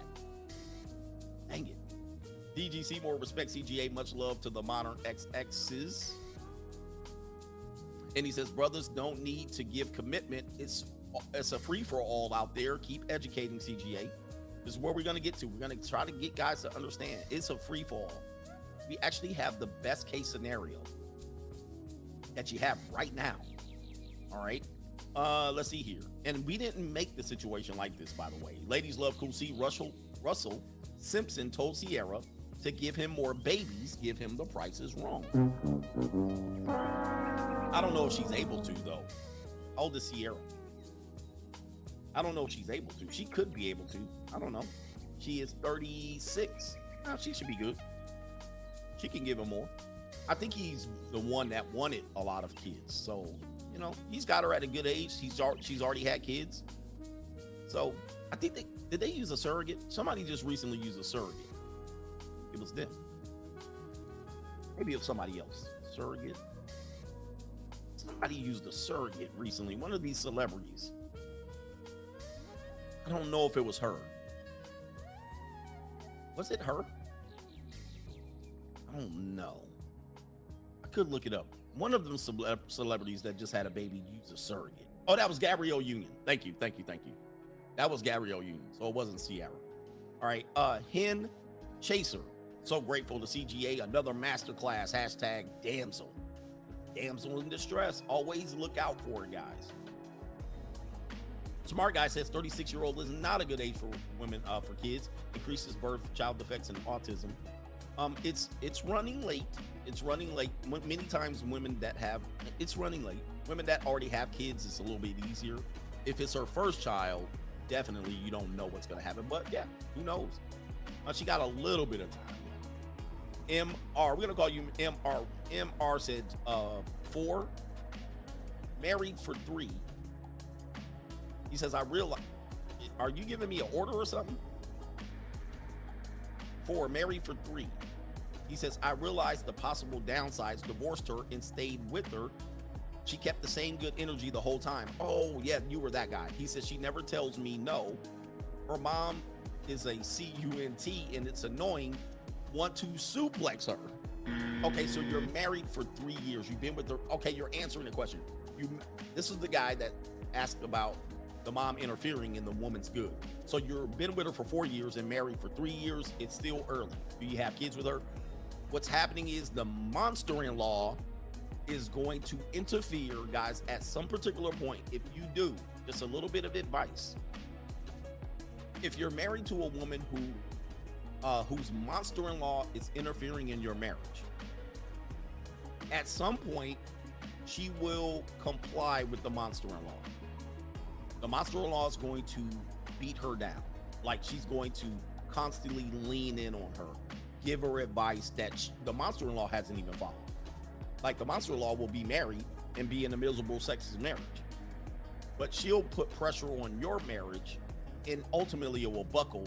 She will want to please the monster-in-law because her allegiance is not established yet. Now, once she has got the investment, she's got the house, the children, she gonna switch up on you. And I don't know if you have the house and children yet, or the children are old enough yet. She's gonna switch up on you, and she's gonna want to pledge her allegiance to the monster-in-law. So be careful with that one, because she has to choose one. She can't choose both. That's the weakness in marriage today, is that women can choose. They can serve multiple masters, and we're convinced that they can pull this off. And ultimately what happens is, when they can't pull it off, they dispose of you. You're the most easiest disposable in the situation. She can't get rid of the mom, because then she cuts herself off from the future family and her safety net. She can't get rid of the government, meaning sign a prenup, because legally she's entitled to these things. And if she cuts the government out of it, then you're the only option. And she says, I'm not going to do that. Why would I do that? I want to be able to reach to someone if this goes left. So she's not cutting the government off. She's not cutting her kids off. Who's she going to cut off? You. You're the easiest.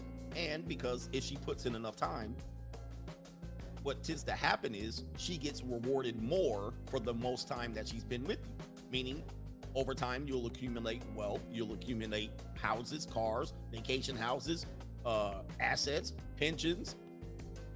She can cut your ass off at the knees at that point and still get the reward, or get a reward. Anyway, it's how the system works. It's the system. And again, it's not necessarily women created the scenario, the situation, the scenario created opportunities for them. Charles G, you're right, coach. My mom pulled the damsel in distress tactic on me when she had a problem when her boyfriend come to find out she wanted to prove a point with him. I felt stupid. Yes, indeed. So your moms will pull off the damsel in distress. They'll all do it. And come to find out, you will find out why she did it, and you'll feel like a fool. Shot X, nah, coach. Link saving Princess Zelda on The Legend of Zelda is more dramatic, but still the same. You're such a good man. Reward buzzer for Nintendo. So Link and Princess Zelda. Yes. The Legend of Zelda. Strife. And your first, this is a lesson for you men. Your first manipulative tactics have been committed against you by your mother. Your mother, especially if you have a single mom, she's committed more manipulation on you and have prepared you to deal with women, but she's disguised it. And many times she's prepared you to be vulnerable and manipulated by women. She's prepared you to be the what? The good man. So your mother has really conditioned you for this manipulation. Okay? And again, this is not saying mothers are bad. This is just what they know. This is what they do. And they've been able to get away with it for a long time, right? Especially if she's already divorced your father or your father was a baby daddy. She's already used manipulation on you. She's already used you as a manipulation pawn. Right? It's crazy, man. Strife. Excel says, type Peach Bowser costume meme in Google, and you'll see the dude in a Bowser costume. All right. What dude in the box? What? Oh, the guy, the husband? I hope not. I don't know who's in the Bowser costume. Oh, I see. There's one here. I see a guy. I'm not gonna show it though, but no. Anyway, shout out to Abdur Rahim. Is that Sharif Abdur Rahim? He said there's a clown named C Booger. Have you as the thumbnail talking crazy about you? It's still up on his channel. C Booger? I don't know who that is. $2 holla. I've been on here for years. Wrench. Stop being political. All right. We'll see about that. All right. Crease Universe. It seems like, hey, listen, anything for views. Anything for views. You know, people struggle. Hey, what I've noticed though, I don't know if you've noticed. Typically in the Black manosphere, they've been attacking other men like crazy. It's crazy. I was like, what the what? All right, they love going in on other men because why? Let's go back to what I've just talked about. They're conditioned to actually try to outrank each other as opposed to help. This is all single mother raised conditioning. This is why they're conditioned to manipulate, and they've always targeted other men. This is why a lot of times they'll be like, your brothers and help brothers. Brothers will tear each other down.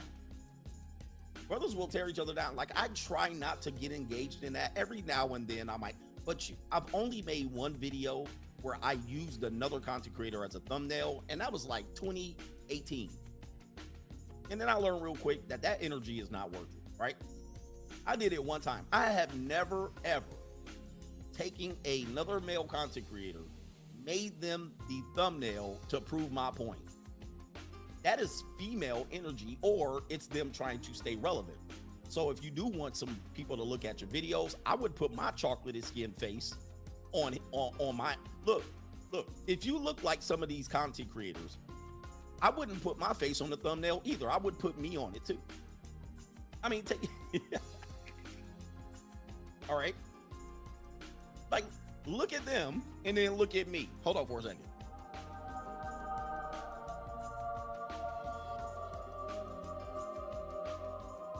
You know what I mean? Like, why would they put themselves on there? And then look at me. Like, look at the chocolate. Hold on for a second.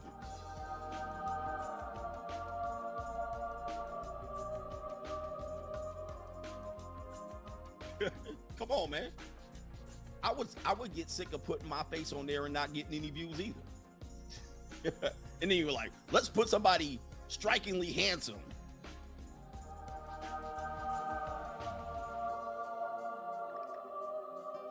You know what I'm saying? You know what I mean? Like, shit, I would put myself on I would put me on their videos too to get some views.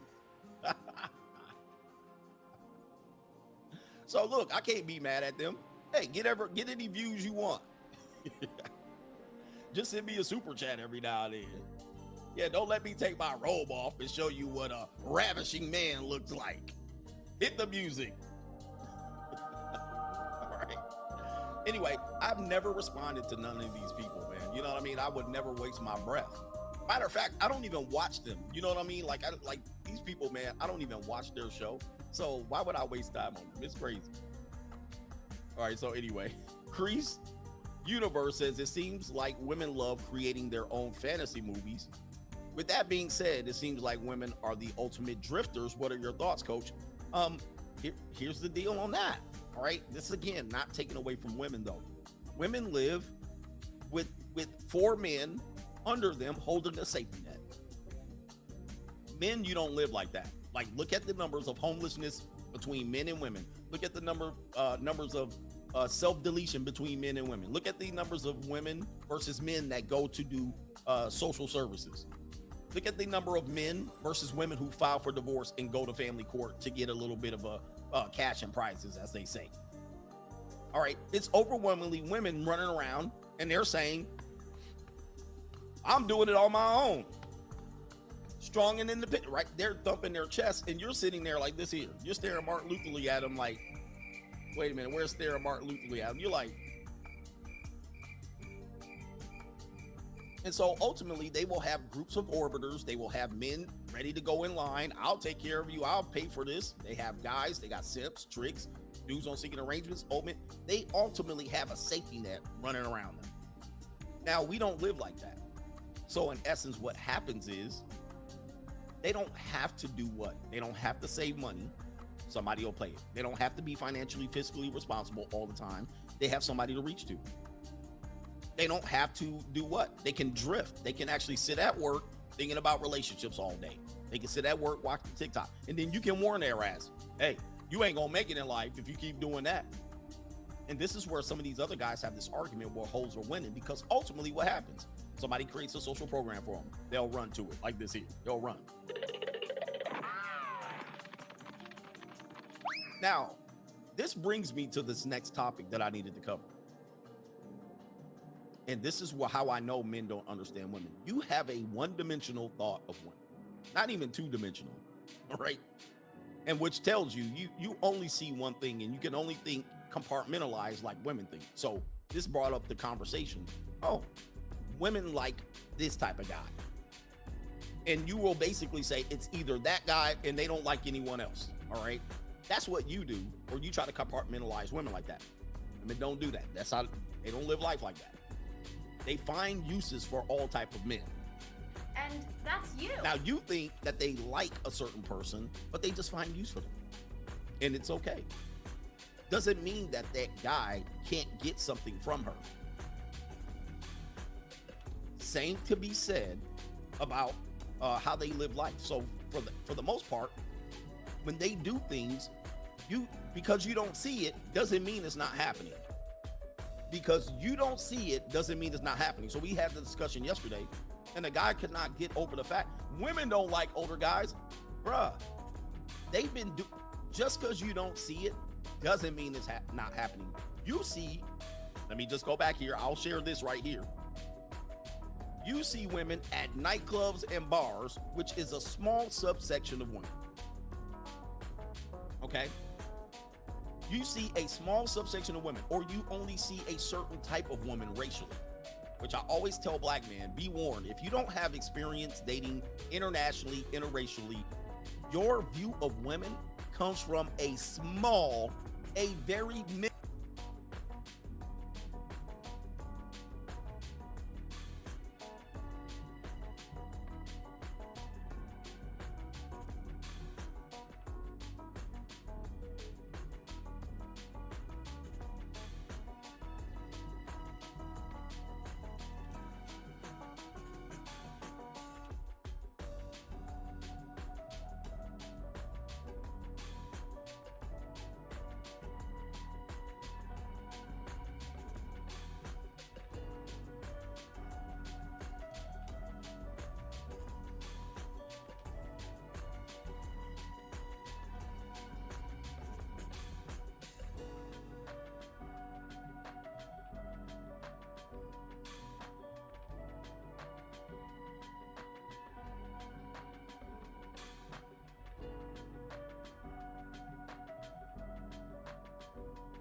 Make your summer epic with the Samsung Galaxy S22 and Google. They're not. Yesterday was getting my phone. I have a practice.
Alright, so where does this water go?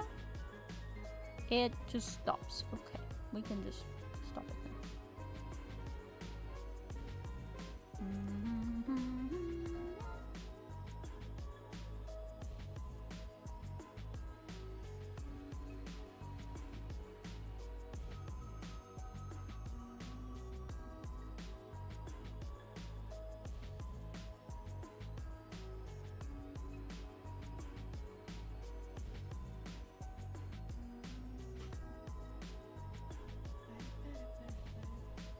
I have to decide what to put in my sandwich. A hamburger for sure. Mayonnaise. And then I don't know if I want to try some onion. This is hot.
It's got granite countertops, crown molding. It's just like There's so much hammering in the neighborhood. it's a lot. Cereal. Not cool, Thors. Anyone got a light? Order pizza. At least Geico makes bundling our home and car insurance easy. It does save us a lot. See Marvel Studios Thor, Love and Thunder, only in theaters. Not this again. And for bundling made easy, go to geico.com. Yeah. Yes, I do get in trouble if it's uploaded.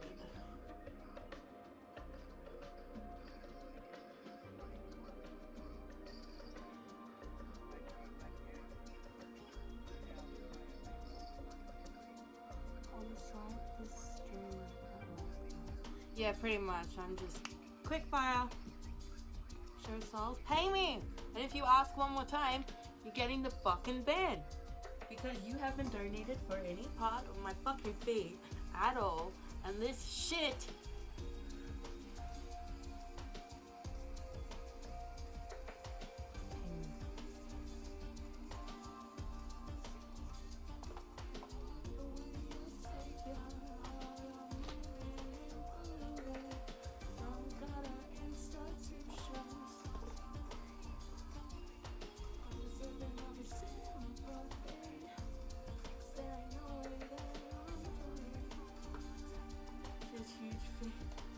Huh.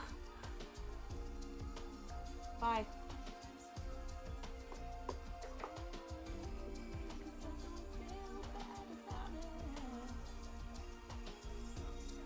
Well, yeah. Ass is a word better than feet. Well, that's fine, but I'm not allowed to show my ass on Twitch. So I can show my face, sort of.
at ya.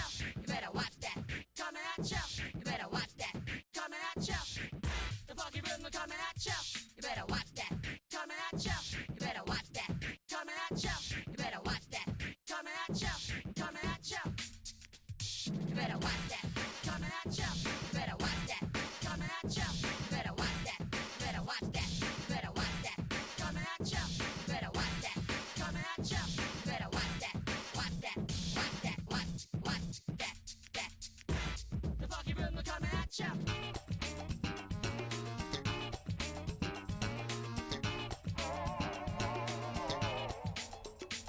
You better watch that. Coming at ya. You better watch that. Coming at ya. You better watch that. Coming at ya. The funky rhythm coming at ya. You better watch that. Coming at ya. You better watch that. Coming at ya. You better watch that. Coming at ya. Coming at ya. Coming at ya. You better watch that. Coming at ya. You better watch that. Coming at ya. You better watch that. Watch that. Watch that. Watch that. Watch that. Watch that. Watch that. The music just turns me on.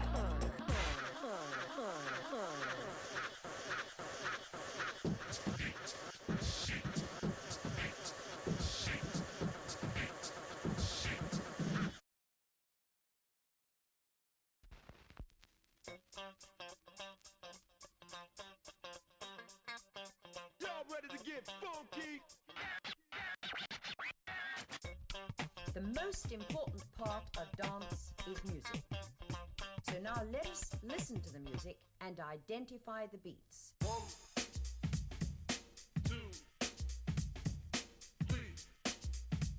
But that was too soft.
Jump around now.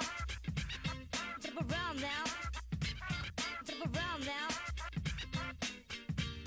Get down. Jump around now. Jump around now. Jump around now. Get down. Jump around, jump around now. Jump up, get down. Jump around now. Jump up, get down. Jump around now. Jump up, get down. Jump around now. Jump up, get down. Jump around now.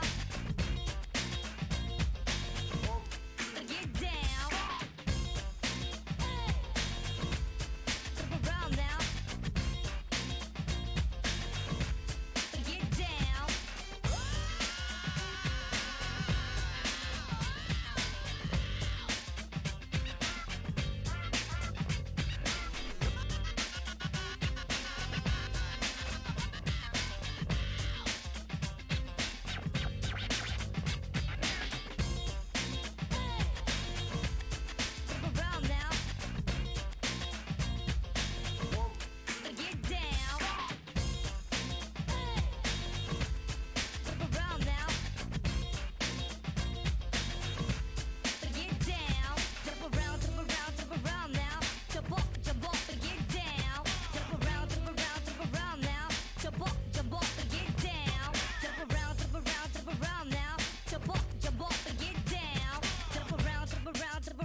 don't understand what's going on here.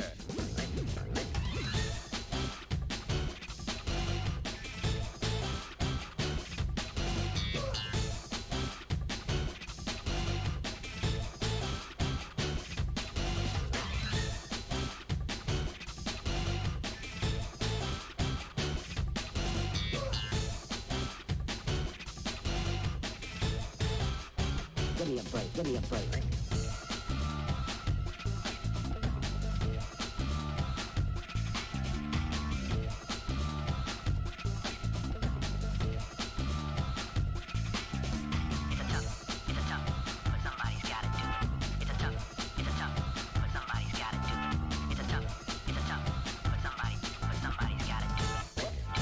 I don't understand what's going on here.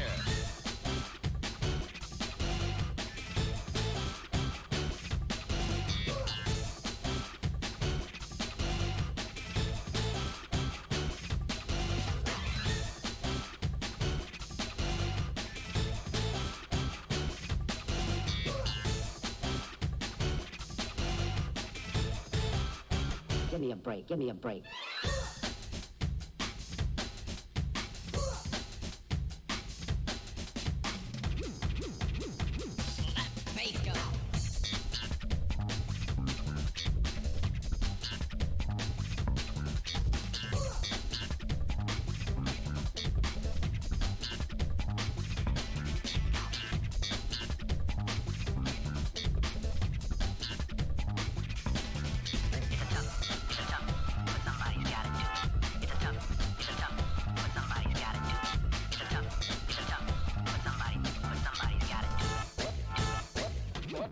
What's going on? What's going on? What's going on? What?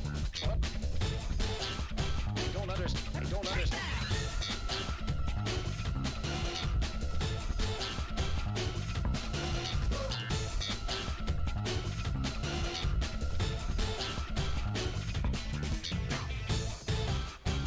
I said it before and I'll say it again, it again, again, again.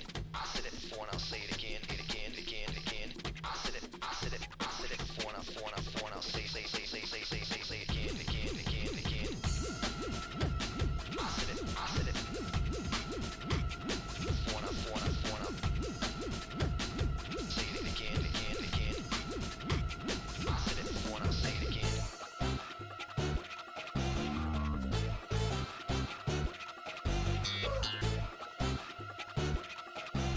I don't understand what's going on here.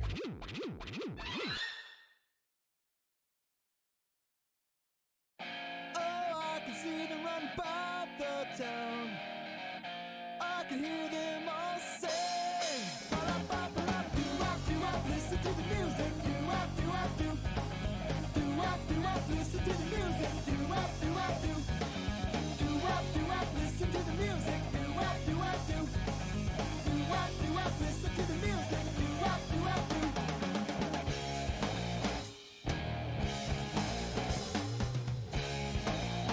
Yes.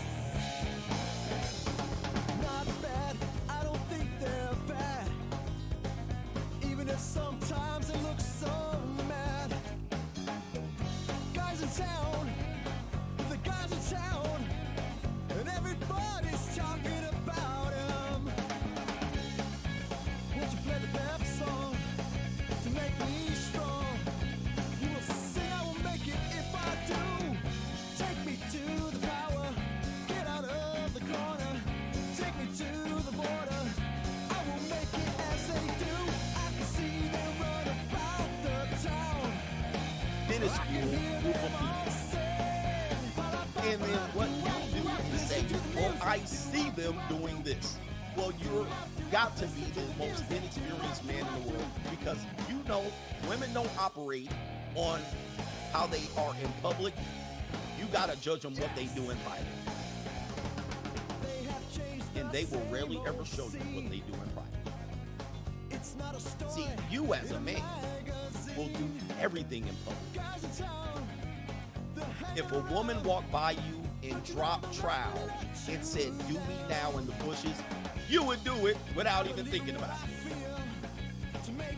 know why? Because you're a man and you're impulsive. And you gotta take what you get. You think when a woman sends you a good night text at 9:30 p.m. that she went to sleep. Maybe she just getting started. She sent a good night text to you so you don't bother her while she's up at 11, 12, 1, scrolling through Tinder, and scrolling through Seeking Arrangement, and scrolling through Instagram and TikTok, inviting dudes over at 1 p.m. Can you come through? Getting her fix. And you said, no, I didn't see her do that. They know how to do things under the cover of night. They're like kittens. They're like cats. Have you ever seen two cats fornicating in the middle of the street? Nope. You seen two dogs. You seen plenty of dogs walk up to another dog and proceed to try to mount that dog. Have you seen two cats to do that? Have you seen two cats? No, but you've seen cats being born. You see litters of kittens being born. So they're doing it. You ain't never seen it. Every now and then you might hear it. You might hear one in heat somewhere in where? Somewhere you can't see the mud at night. And you like, Lord, that cat is in heat. You go outside. Pitch black outside. You can't see one. The hell? Where's that coming from? The gunner. And the cat come through. You ain't never seen it. It's very rare that you see it. So what you don't understand is, you might say a woman likes a Channing Tyrone. Yes, in broad daylight, somewhere in a lit up nightclub. Yes. You might say, I've never seen a young woman with an older man. Of course you haven't seen it, because why would they let you see it? But they're doing it. They're doing it. And they're doing it way more than you would actually imagine. I'm proof of it. I can show, if I literally had somebody following me around, I'm proof of it. Now you might say, well, they're using me. They use all of it.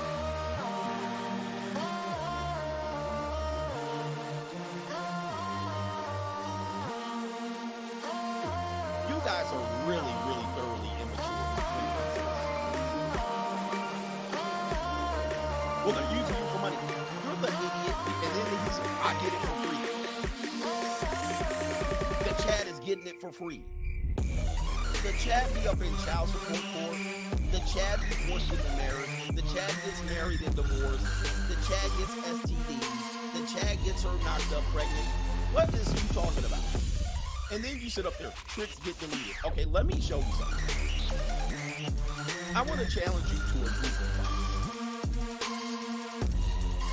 I want to challenge you to Google. I want you to Google how many men who get prostitutes get deleted by the prostitute. Go ahead. Go ahead, look it up. Because you're like, well, these guys are susceptible getting robbed, beaten, deleted. Okay, go ahead and look it up. Now, I want you to look up how many husbands get deleted by their wives. I want you to look up, at the same time, get two screens. I'm not going to do it for you, but you do your own homework. Look up how many husbands get deleted by their wives, and then look up how many husbands get divorced by their wives and robbed in family court. And then look up how many husbands or how many baby daddies get robbed in child support by women that they thought they were getting free sex from.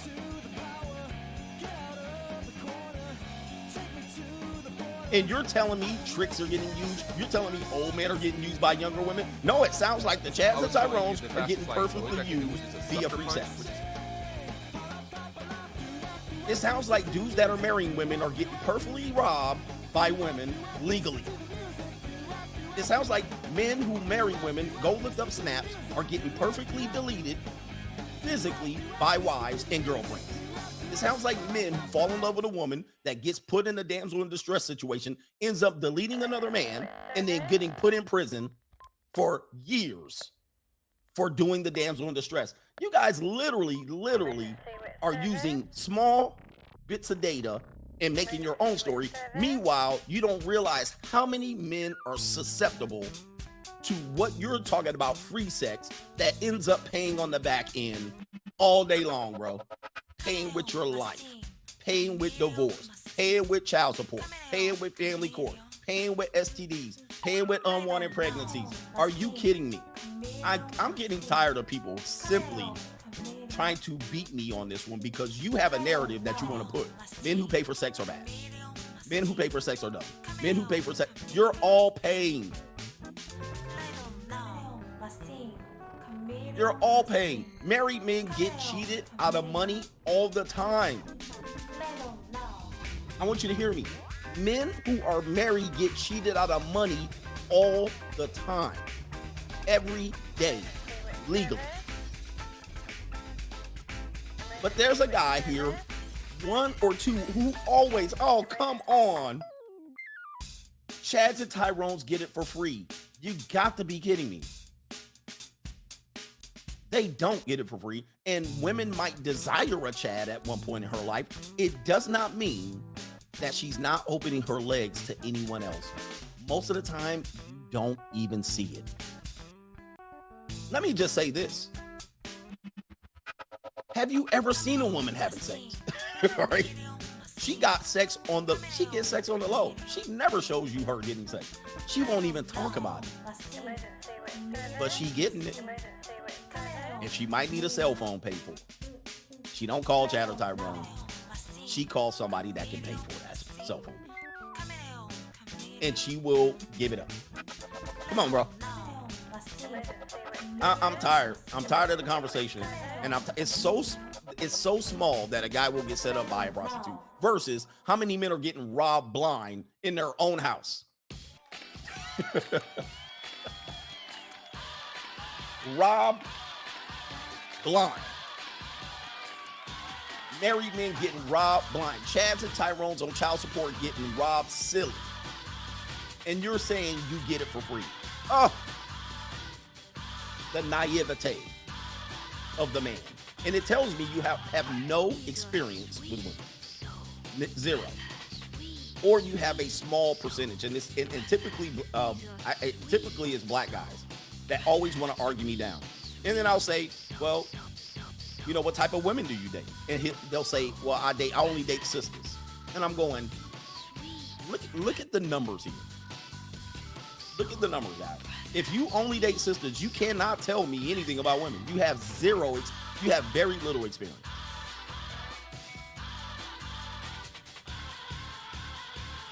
Very little. And then most of you ain't left Columbus, Ohio. Then I tell you, have you traveled anywhere? Where did you go? Oh, I ain't left Columbus or Detroit. I'm like, so you got no experience. Men who deal with this demographic of women, look at it. Look at it. That means 12 out of 100 women in America. That's what you're restricted to. Meanwhile, that's 84% of other women running around here that you ain't even talking about. You ain't even tested yet. 84 out of, am my math right? No, that ain't 84, it's 88. 88 out of 100 you got zero experience with. I can't take your opinion for nothing, okay? You got to get some damn experience across the board. You got to leave the country, okay? First of all, to get some experience. It's mind-boggling. The amount of people that will spend time trying to argue me down and just have limited experience.